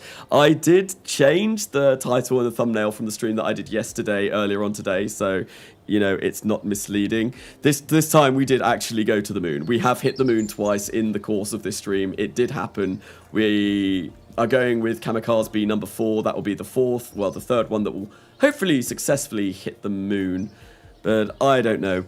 Maybe it will, maybe it won't. Right, I'm going to get down to 200,000 funds again. And I think what we'll do is we'll put that in R&D. 67. I don't want to put too much more in R&D because it's going to be a while before we can start researching anything else. Just because we're not going to have any science that we're going to be gaining. So maybe Oh, I don't know. Maybe we'll go to 95 with that. And we'll go to 100 in the VAB. And we'll go 90... Why can't I? Oh, there we go. We'll go 96 and 100. And that gives us 63 days before we research human-rated EDL, which is fabulous. 66 days for that. Yeah, that's all looking really rather nice. I guess warp thing complete. And then we have to go assembly build. We're not actually building anything. What I will do, I'll have a look at those contracts again and try and figure out something. We might pick up with them. We might be able to build something that will be able to do at least one of those contracts, maybe.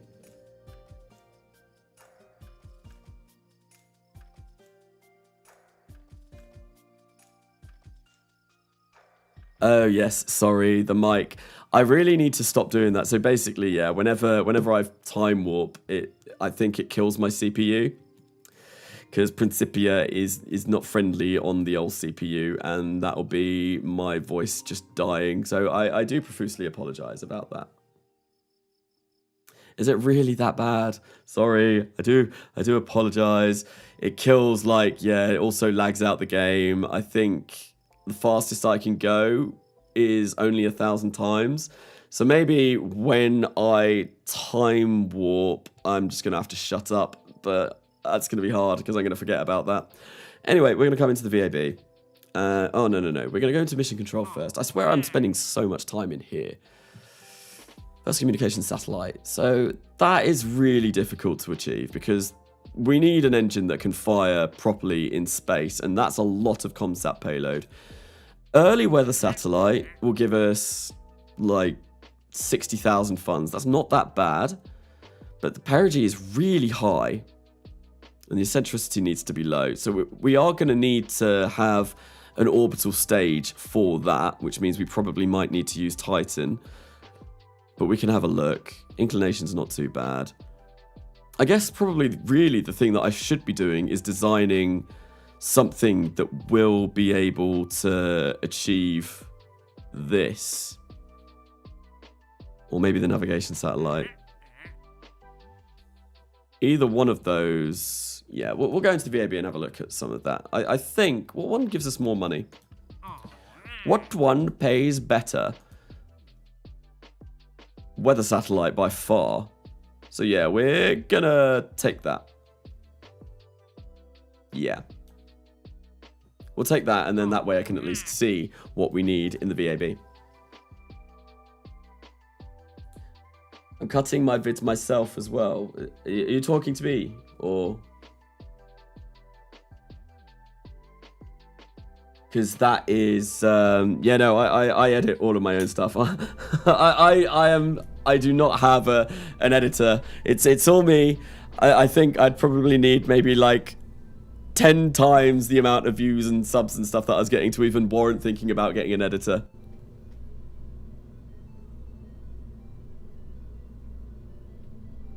Because, yes, it's expensive getting an editor.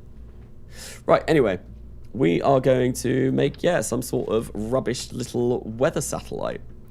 Now, this does have to have control. It needs control due to the fact that, well, we need to fire this up once we get into orbit. So I think we'll try and get this about there, like 0.7 tons, and then that way we can actually use the beatless in order to launch this.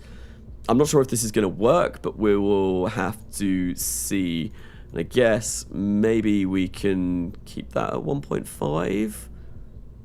Yeah, I want to say, do we have any better avionics yet? No, we do not. We're getting that soon. Yeah. Okay, right. Let's figure this out. This is probably going to look hideously ugly. Maybe we'll go for something like this. This is our grand weather satellite mount. I just want the skeletal mount, please. The skeletal mount. It's my favorite one. Please give me the skeletal. There we go. So we are... Oh God, I'm fluffing everything up. I'm fluffing everything up. But I want to have... yeah, maybe this thruster? Oh, they're both 1.78 kilonewtons. Let's go for this one, though. This chonky one. Place that on there. And maybe... Oh, we could actually... Because there's these tanks as well, and I really like the look of these. These... Oh my god, they cost a lot. Why does that cost 10,000? No, we're not going to go for that yet. I'm not spending that much money on a tank when I can just do this. We'll maybe unlock those later on. We're going to go for high pressure here. The best tank that we've got. And we're going to make this, I guess, high test peroxide. And fill this up with HTP. And see how much delta V we get out of this. And see what kind of weight we go up to. But that already looks like it's going to be quite chunky. Yeah, 2.5 tons. And we only get not much. Oh, we get 1,760. That's not that bad. But we need this to be way smaller. Like, way smaller. I'm assuming that is going to be because of all of the electric charge we've got in here. Yes, it is. So if I come in here and maybe set that down to 2,000, that might make things a lot better. That's still 1.4 tons. Damn it. That's a lot. How long's that burn time? Bloody long. Okay. Right, let's go to about... What was the avionics on this? 0.7. To be honest, 1,000 meters per second of delta V in low Earth orbit will be fine. Flags and footprints on Mars yet? Absolutely not, game night, although we have smacked the moon. We have smacked the moon. And it was very successful. And now we're building some sort of rubbish-looking weather satellite because we need to. We need to complete this contract. And actually, we can, if I come in here... No, I didn't mean to remove all tanks. God damn it. Ah, I'm messing this up. Right, no, we need electric charge in there. We're going to put, like, 2,000. Why? Oh, I got rid of the utilization. That's why. 2,000. And the rest of this will be... WeatherSat payload, which we can get 31.5 in there. And that puts our... Yeah, that's going to put that up a little bit. But where is... Weather. Early weather satellite. How much do we need? I think it was 37. 47. Ah, damn it. We're going to need a little bit more. That's really annoying. Let's just see if we can make a little bit more by using this. Do we have... No, we don't have upgraded service modules yet either. God damn it. So much that I need that I don't have yet. 47. Perfect. That's exactly what we want. And we're going to make this 2,000. And we're going to keep that at probably 0.7, 909 meters per second. Yeah, there we go. The world's worst satellite. Look at that. It's hideous. But we are also going to need some RCS thrusters. So we'll grab some of those too. And hopefully we should be able to get this on an Atlas. I'm not entirely sure if this is going to work on an Atlas, but I'm hoping it will work. What's the burn time on that? 457 seconds. Bloody hell, that's a long time. Wow, that's a very long time. So high-test peroxide thrusters have dismal compared to even a terrible chemical rocket. Use a B or even gasp an ORM-65 for the circularization. I mean, we could even use an AJ-10. To be honest. Or we could use a Gamma. Because that has HTP on it. But how much is that going to weigh? If I remove all tanks. Where are the tanks? Yeah, we'll do... high-test peroxide. We do need some helium in here as well. Yeah, that gives us a lot better, but that also weighs more. 1,000, and the fact that with the only thing with this as well is that I will have unlimited ignition on this, which is why I think I'll probably prefer it. Like 900 meters per second of delta V should be more than enough for what we're going to be doing. That could be famous last words, probably is going to be famous last words, but I feel like that should be all right. I'm not entirely sure though, and I will probably eat my words in not very long. But we'll see how it goes. 0.688. This is 0.7. Can we maybe get a little bit more out of that? Maybe just squeeze a little bit. No, we can't. That is the absolute most that we are going to get. And that's 927 meters per second of delta V. That's more than enough small orbital maneuvers, I feel like. At least at the kind of like orbits that we will be going for anyway. Right, so I want to make that like that. I suppose maybe we can color this in. Maybe, like, yeah. We could just make this look really hideous. Or, you know, let's load our colors in. Yeah, we might as well stick to the B theme for now. Next stream, though, we will be moving on to the cows. We will be launching cows to the moon. I definitely feel like we could possibly make something using procedural shapes that could look like a cow. That would be quite funny.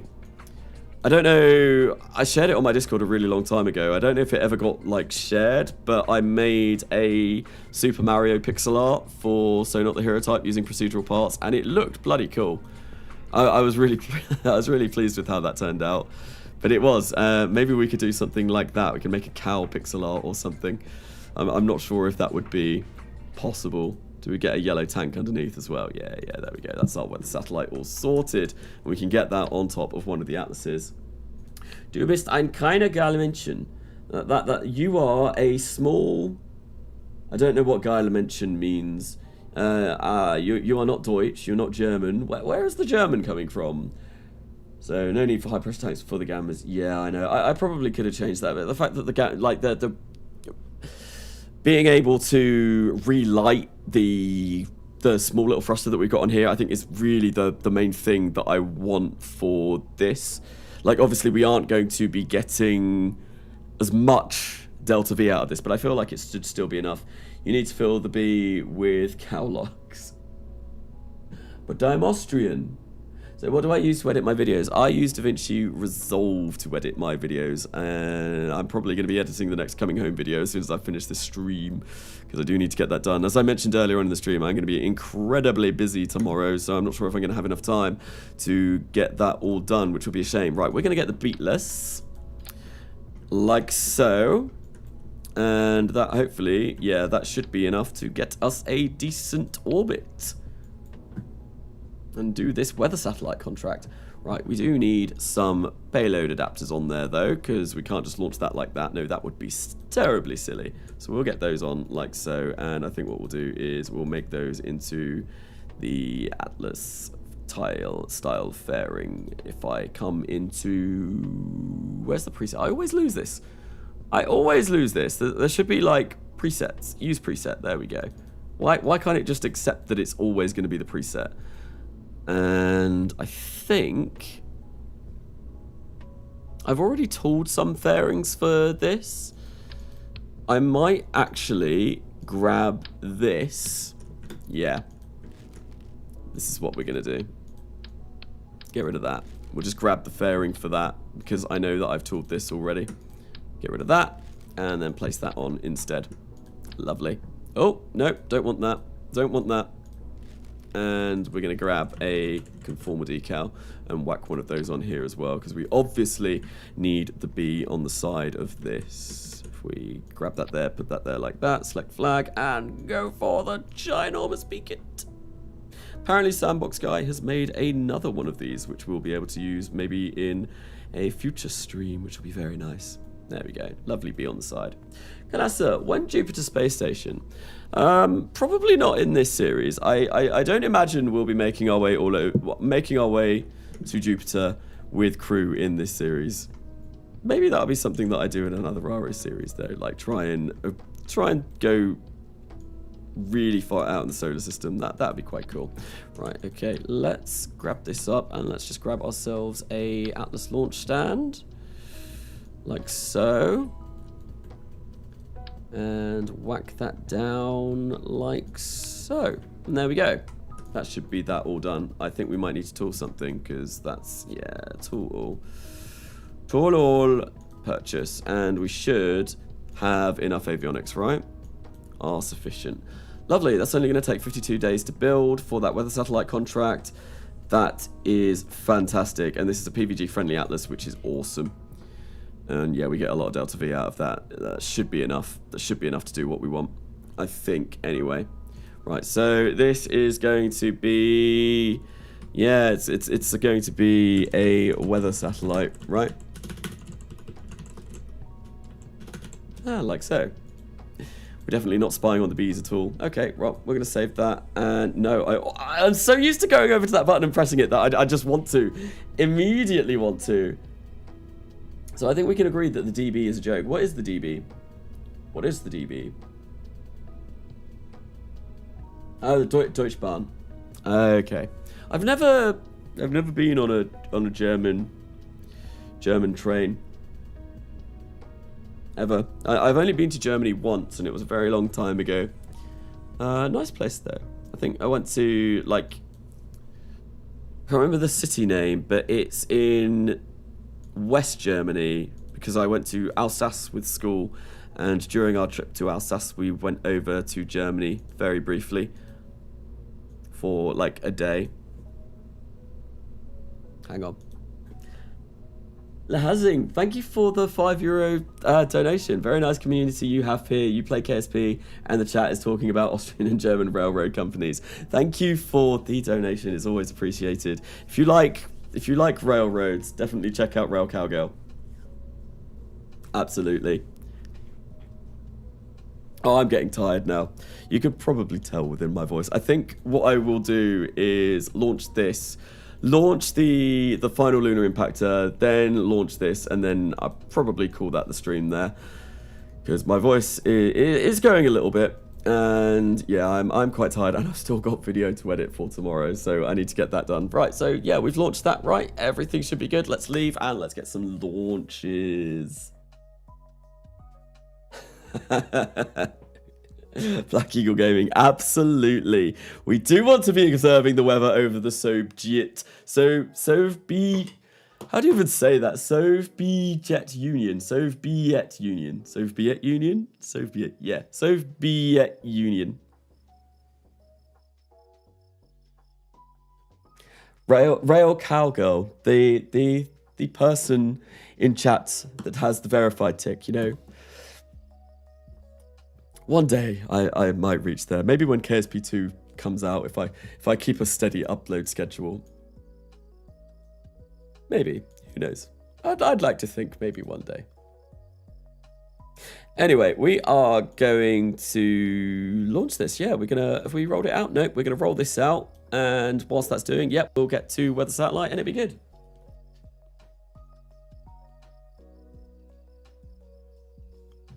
Let's launch this.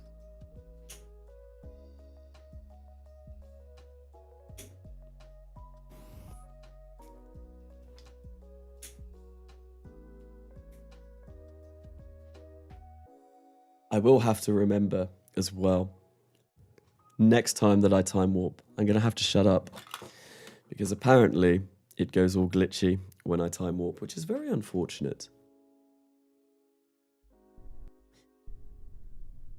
Because I do tend to never shut up in these streams.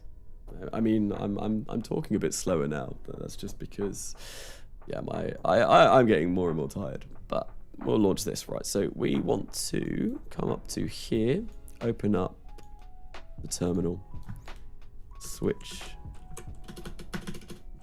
to 0, run lan.kos. 190.30. Nice. Let's get that. Let's get those numbers plugged in. And I wonder, maybe we'll get a daytime launch. I don't think we've had a single failure from test flight in this stream. Touch wood. I'm just saying it because, like, all of these lunar impactors have gone really well. Right, so that is all looking very good. I think, yeah, auto stage should be on. We just need to engage autopilot and let this do its thing for the last launch of hopefully a lunar impactor. If we complete this, we've got no more contracts left to do. Ah, and of course, we are going at night time again.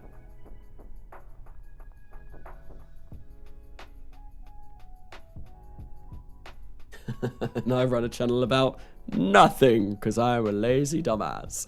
Oh, don't be so harsh on yourself. Don't be so hard on yourself. I'm sure if you created a channel, it would be amazing. If you did something.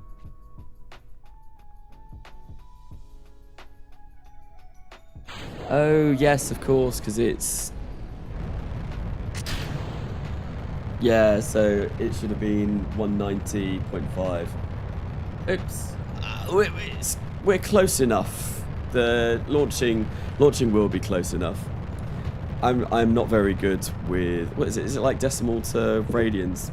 My brain is fully melting now.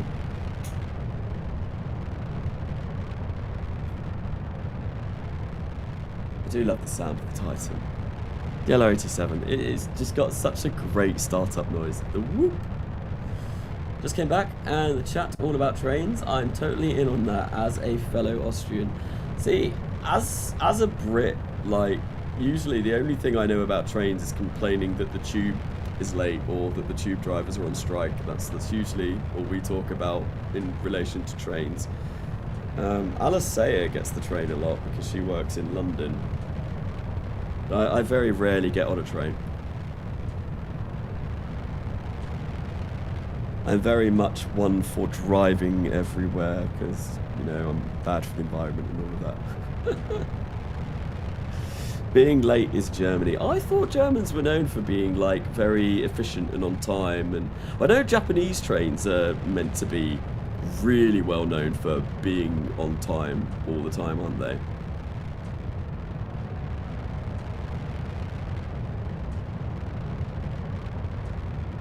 So when I start something, I never finish it. I mean, out of all of the series that I have ever started, I've only finished one, which was Kerbal Gets Real.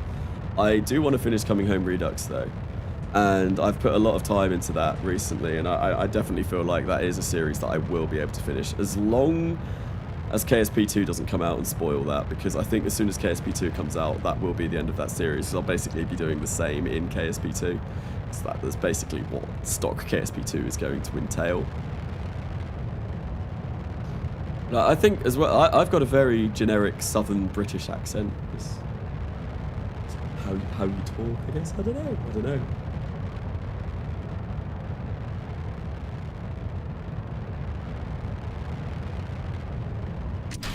So, hey Karnasa, do you think they will make RP2 for KSP2? I imagine they will. I'm fairly sure there has been talk about it on the RO Discord already. But I don't know how long it's going to take after it releases. I'm definitely going to be doing a stock series on KSP2 or stock something on KSP2 when it releases. I don't know what yet. I've not decided. There may be multiplayer series going on as well. I know I've spoken to a couple of other KSP content creators, and we're interested probably in doing some multiplayer stuff because obviously multiplayer is going to be a big part in KSP2, which I'm really looking forward to.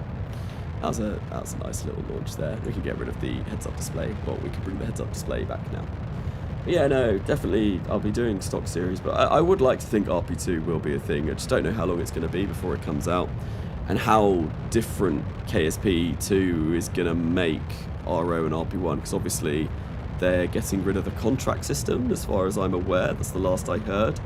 And it's also going to be more theoretical kind of space travel rather than real space travel, which is what KSP1 tried to go for. Obviously there's like all of like the Orion drives and Daedalus engines and all of that in the trail of KSP2. It's meant to be more futuristic, more interstellar style travel. So that being brought across to RO RP1, that's going to be... It's going to be weird. I don't know how they'd manage to do it, but we'll have to see when KSP2 drops, to be honest. This is another moon bonk, yes. The weather satellite is going to be after this mission. I just designed it because I needed something to be being built up whilst we were flying this to the moon. Yeah, no, we have designed a weather satellite. We'll probably launch a couple of those because it's still going to be a while before we get the tech to do anything else. Realistically, I need that to do a lunar orbit. So that's going to be, we could launch like 3, 4. We could do like 4 launches in that time. So yeah, we probably will do some weather satellites and communication satellites in that time before we do our first lunar orbit. We'll get our lunar orbits, then we will get our crew going. So I imagine next stream we might be able to get our first crew up into space, maybe? We'll have to see how it goes. I always like to get ahead of myself. Like yesterday, I thought I'd be doing the moon, but it turns out that today was really the day that we were doing the moon. Right, so we'll get rid of that. Lovely. RCS all works. I know it works. We've done this 3 times now. So what we're going to do is we are, of course, going to go to the moon. Set the moon as a target. We don't even need to set the moon as a target because Principia does not do that. But we will have to make a flight plan. And I've lost all of my parts. Where is it?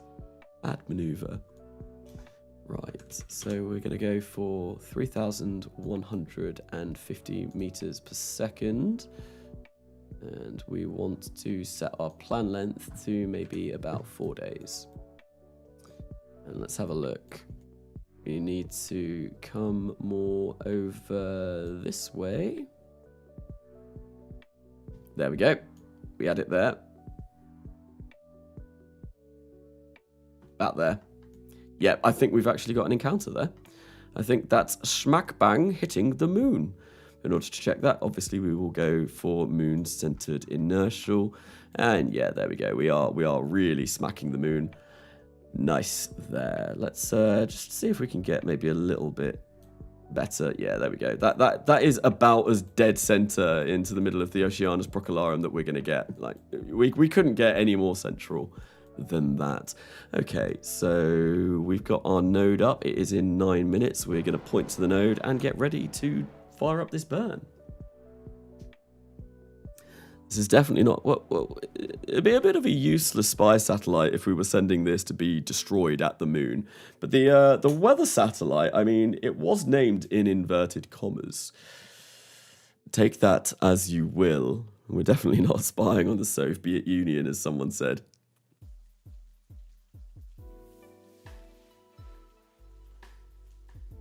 No, this is another moon bomb. There is more futuristic drives, but the beginning is also realistic. Do we know much about that? Like, honestly, I am really excited for KSP 2 to come out. I'm really looking forward to it. It's going to be really good. It'll be like a nice change from KSP 1. And I mean, KSP 1 is definitely showing its age now. I mean, I got the game in 2013. That's almost 10 years ago. I can't believe I've been playing this game for almost 10 years. I remember when I first got it, I was at like my first proper uni house. And yeah, I had a housemate. And we were both playing it at the same time. And I remember him coming in ecstatic, telling me that he'd gotten to orbit. I was like, oh man, yeah, that's really nice. And I was just there, just like landing on the moon. And he was like, how the hell have you done this? But yeah, I don't think he played it for much longer after that. But it was fun playing it. It's like the only friend that I've ever had that's actually played the game.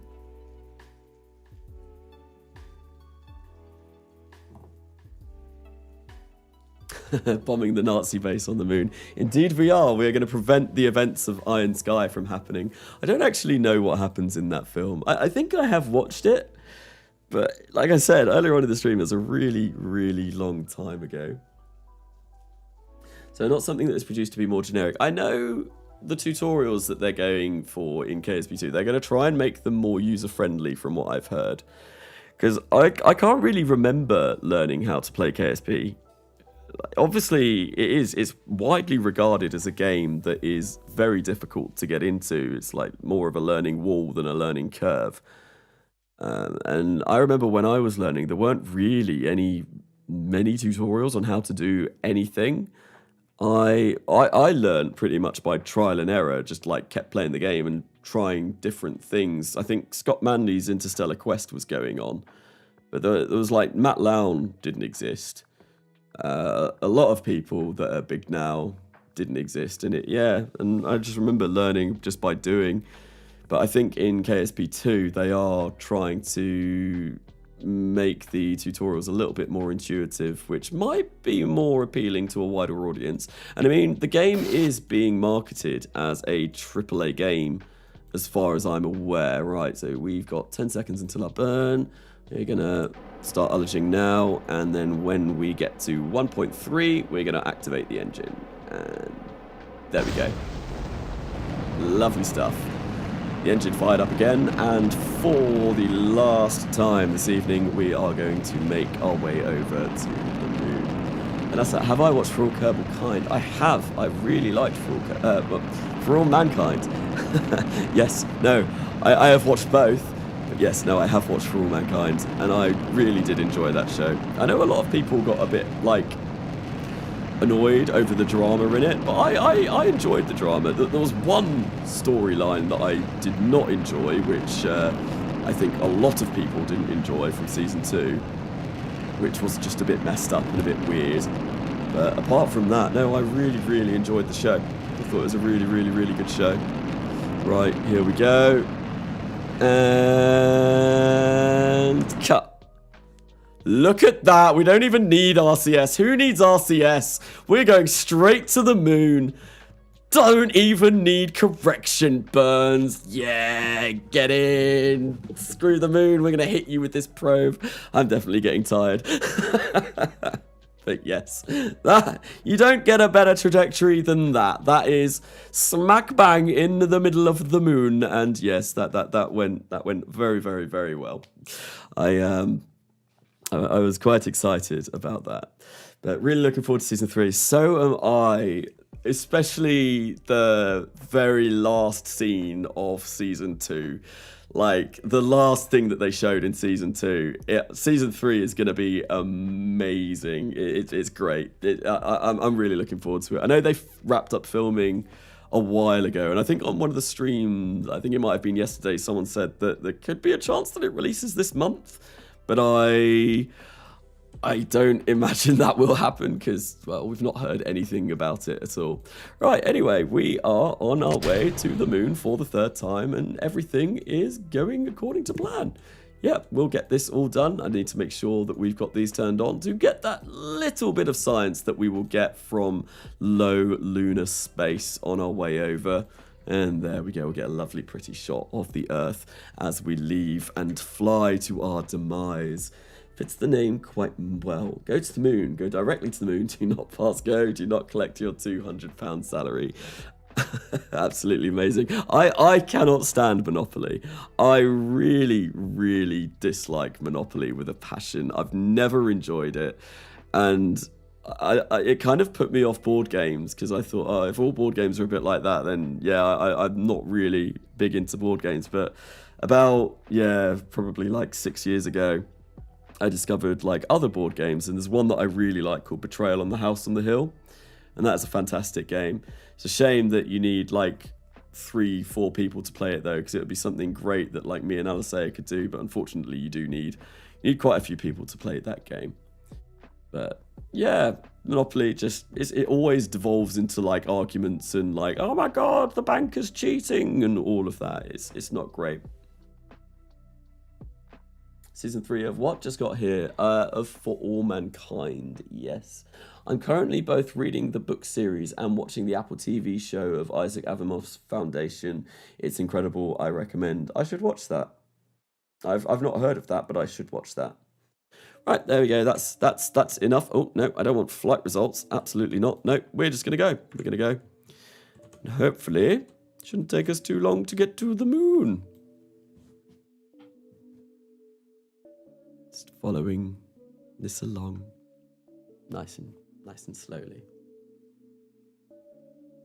I love Betrayal at the House on the Hill. It's such a fun game. I know there's an expansion for it, and we've actually got my sister bought me for Christmas last year the Legacy version of the game, I think, Betrayal Legacy, which is also really fun. But I know there's an expansion for it, for the original game, and I think, is it Pendleton Ward, the guy who wrote the episodes for Adventure Time. He did a haunt in it, and it is honestly the most Adventure Time haunt ever. It was really great. We managed to get it once, and it was really fun to play. But it's a fantastic game, and if you don't know about like the game, I'd highly recommend checking it out. It's Really, really, really good fun. Cards Against Humanity. See, I used to really like Cards Against Humanity, but I have played that game to death. Like, whenever I was at uni, like, drinking, we'd always bust it out and we'd always play it. There was one time at university, I remember playing Cards Against Humanity. There was about 14 of us in a group, and I don't know what was going on, but I won about 12 black cards in a row. And it got to the point where, like, I wasn't even being funny anymore. It was just, like, people were trying to pick answers that weren't mine just to try and stop me from winning anymore. And I was just, like, throwing away random cards. It was really, really weird. It's just, like, the most I've ever won in a row on that. It's just like, wow. But, yeah, no, I used to really enjoy it, but it does kind of get a little bit samey. There's some really good games, like... There's loads of games like that now, isn't there? We've got the Cards Against Muggles edition in our house as well, which is a Harry Potter related one. There's also, like, What Do You Meme, which is like a meme related version. I think it's got like pictures that you put captions over rather than having cards as per se, which is quite fun. I have an idea every time Kainasa or the chat makes a B pun take a shot. I mean, I have a bottle of vodka in my kitchen, but I do not like vodka. I don't know why we've got it. We'd get very drunk very, very, very quickly. Right, let's follow this down to its demise. Last Lunar Impactor. Smash! And there we go. That's all of the Lunar Impactors done. I was quite proud. Well, not quite proud, quite pleased with that, because the first one failed because I forgot, what did I forget to do? Avionics, but the other three all worked just fine. And that's without simulations, and yeah, we're doing pretty well. Everything is going according to plan. Boom, what's next? Next thing we're going to be doing is going to be launching a weather satellite, and then I think after I do that, I'll probably end the stream because I'm knackered and I need to do some editing. I want to get the video edited before I go to bed, which is going to take some time. And then, I don't know, probably after this weather satellite, the next thing that we'll be doing is probably quite a few of these satellites, because we're just waiting on tech now, really. We need all of this tech to do lunar orbit, and then we need this tech in order to go and do crewed orbit. So I imagine in the next live stream, we will be doing crewed orbits, because, yeah, we're getting quite close to that. I guess maybe we can spend 4 upgrade points and get ourselves 100 in each, because why not? We've got 36 science as well, so we probably should go and spend that too. So much dust on the moon, someone failed to vacuum that place.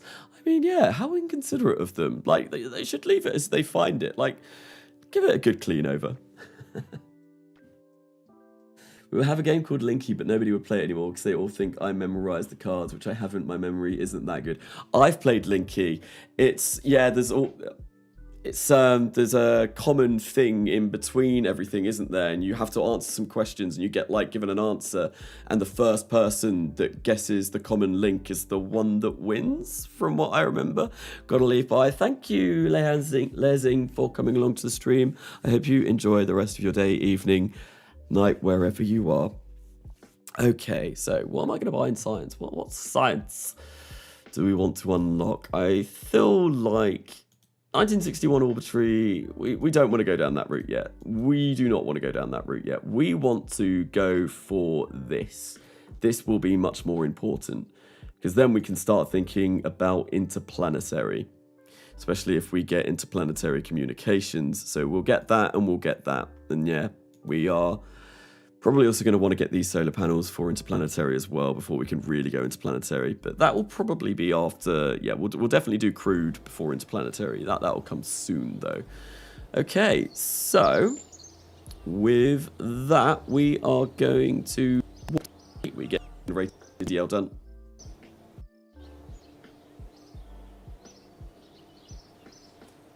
I need to remember to not talk when I time warp like that, because apparently it goes robotic.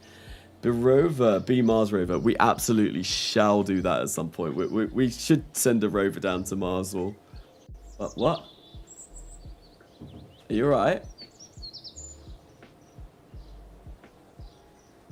Alicea just came into the room. I don't know what she's talking about. She did some funny sort of hand gesture to me and then just left. No idea what that was all about. Right, I'm going to shut up now because we're going to time warp.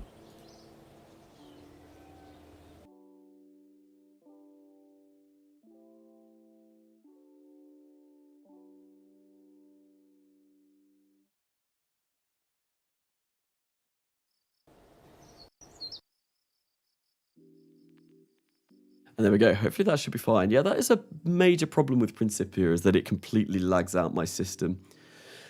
I know when 9 was on here earlier on and he said that he doesn't actually full speed time warp ever, and maybe that is a lesson that I am going to have to learn. So if I roll this out and we go to 2 before, that should be a bit better, hopefully. Hopefully it doesn't make my voice go all robotic or stuttery, because that is a bit of a shame. Right, anyway, we are going to wait until sunrise, and then we're going to launch this. God, even the music gets all glitchy. Yeah, I think I'll have to not warp so quickly, maybe. But at these early days, it's a little bit of a shame, because it is going to take us like 60 days between each thing that we're researching, which isn't great. Those are going to be done super quickly now, though, which is nice. But let's launch this. Let's launch our weather satellite. So both of my latest Venus missions had no connection when they got to Venus, but both got fluky gravity assists that held them back out beyond Earth, so they got signals sometime later. That's really rather fortunate. So I'm assuming you managed to get the science whilst you were around Venus, but you obviously couldn't communicate that science back to Earth because you had no communication, but then you got closer to Earth and things went well. It's going to be fun doing interplanetary with Principia, although that is going to make things lag up very badly, because doing long interplanetary transfers with Principia is not good. It is not good at all. This is one of the new atlases, isn't it? So this is PVG friendly. So we can actually auto-stage this with PVG, which is, to be honest, just brilliant.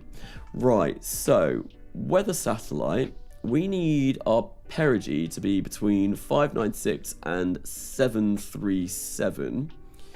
So what we want to do is set that to be, I think we'll go 200, and we will go for 650, because that's roughly in the middle of those two, because that apogee will become our new perigee. We'll get to that and then we'll burn and bring that out, and that hopefully should be good.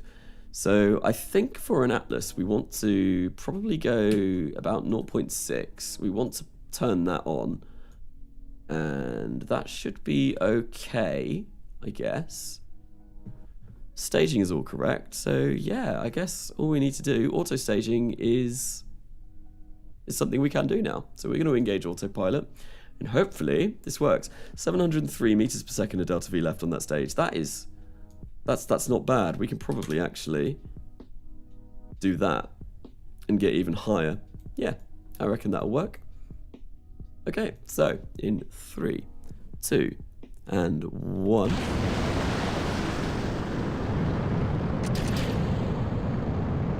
We are launching an atlas today.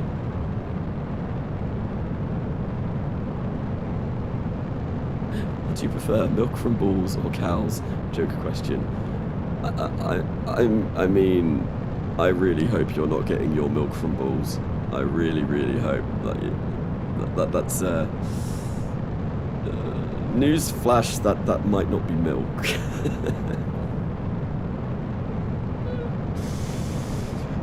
Yeah. If it tastes salty, I got some bad news for you. Right, this atlas is going well. Hopefully, nothing terrible goes wrong. Hopefully we have enough delta V as well to get some orbit. I think we do, although I am a little bit concerned that that number over there is going down very quickly still. But it should be okay. But yeah, no, this PVG friendly atlas, great idea.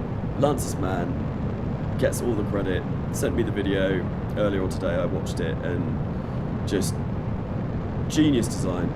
Using the fuel from this tank up here to fuel the LR105, whilst using this to fuel the two LR89s and having a decoupler in the middle, which doesn't actually decouple, but forces these to take from here and that to take from there. Really, really smart. Really, really, really smart. That's still going... Oh no, we should be fine. Yeah, we'll be fine with this trajectory. I'm sorry. I'm so sorry. So the freshest milk in the world has been created, and not even from an animal. What's that? I want to go. Thank you, ConnorMan737, for coming along to the stream. I'm glad you enjoyed the mobile science base video as well. That was fun to put together. That was really fun to put together. I did enjoy making that mission.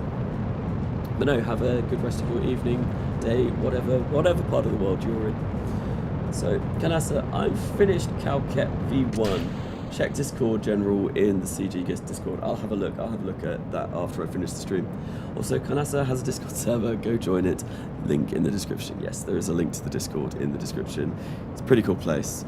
I am fairly active on there. Sandbox Guy is very active on there. There's a lot of cool people over there, and it's a great place to hang out and chat. Right, this will definitely make it to orbit, and we should absolutely get the parameters that we do want. So yeah, this new Atlas is great.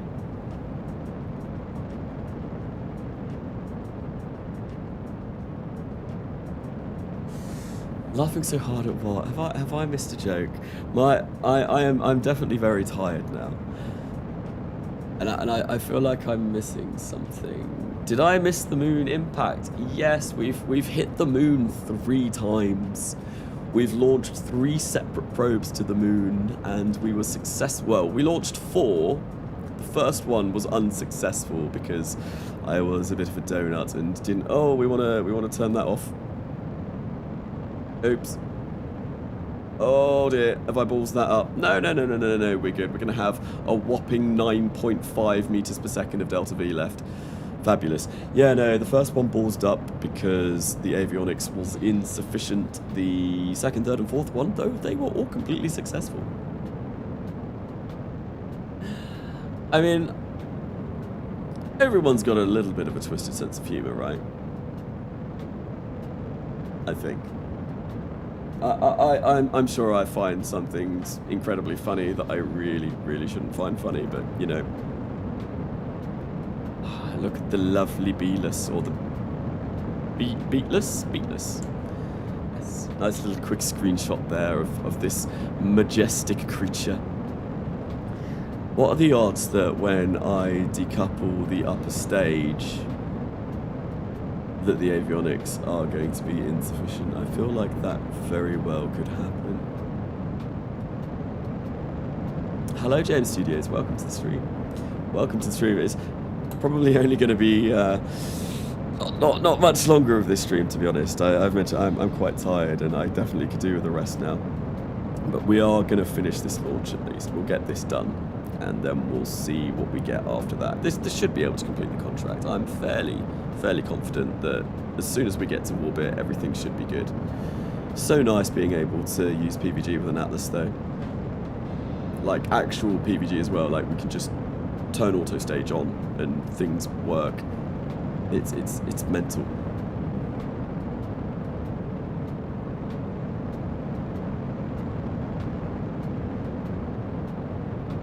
Has the sound died?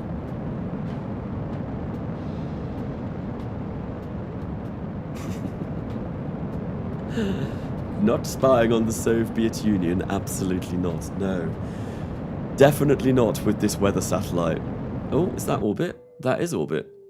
Nice. 650,000 by 209,000. Now what we can do is decouple this, and we do have community. Oh no, these thrusters don't have waterfall. Ah, boo. Boo. Why don't you have waterfall? Wait, they're the same thrusters that I used before. What? They did have waterfall when I used them before, didn't they? I am very confused. I'm not entirely sure. Right, anyway, what we want to do is we want to get this round to the apps or the apogee, and then we're going to fire up this engine until we complete the contract. Eccentricity below 0.00. Oh, god damn it. I didn't see that we needed inclination, which we don't have. Oh, that's really annoying. So we're not going to complete this. But what I am going to do is I'm going to burn this and see if we can get our eccentricity to the point that it needs to be.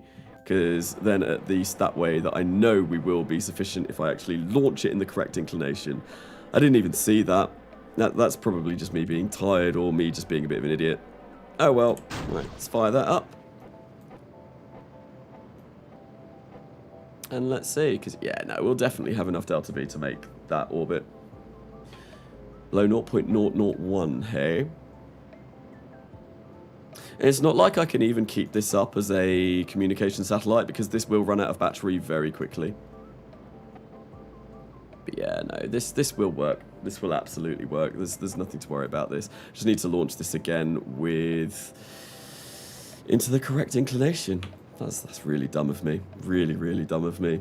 Things we do when we're tired, eh? Anyway, yeah, no, we'll just cancel that. Yeah, that will work. We'll be able to do that. Cool, and we'll go back to the Space Center. That's really annoying. Screwed it up at the very end. So there are 2 sets of RCS thrusters in 1.12 RO, but only one has waterfall plumes.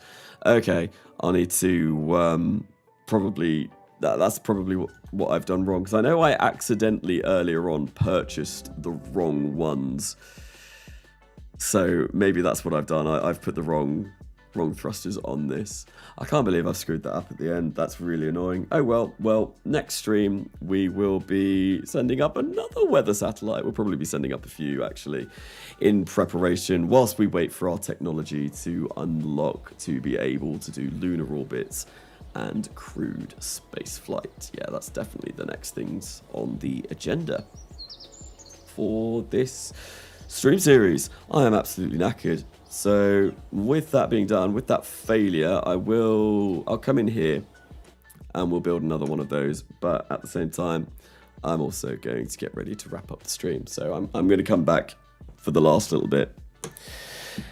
We're going to see if we can just build up another one of those, and yeah, that will be it. Thank you everyone for coming along. Thank you everyone for the donations.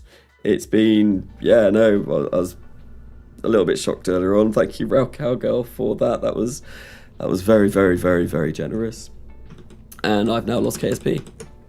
Right, yep, no, weather satellite. We're going to launch that, and that will be that. Yeah. Until possibly tomorrow. I think I will stream tomorrow. Depends on how tired I am after being out with my mum all day. But yeah, I would like to stream, so I want to kind of stream every day this week whilst I can, because that would be great. Get constant content out. Content all the time. That's what you need to do to be an alright YouTuber. But thank you.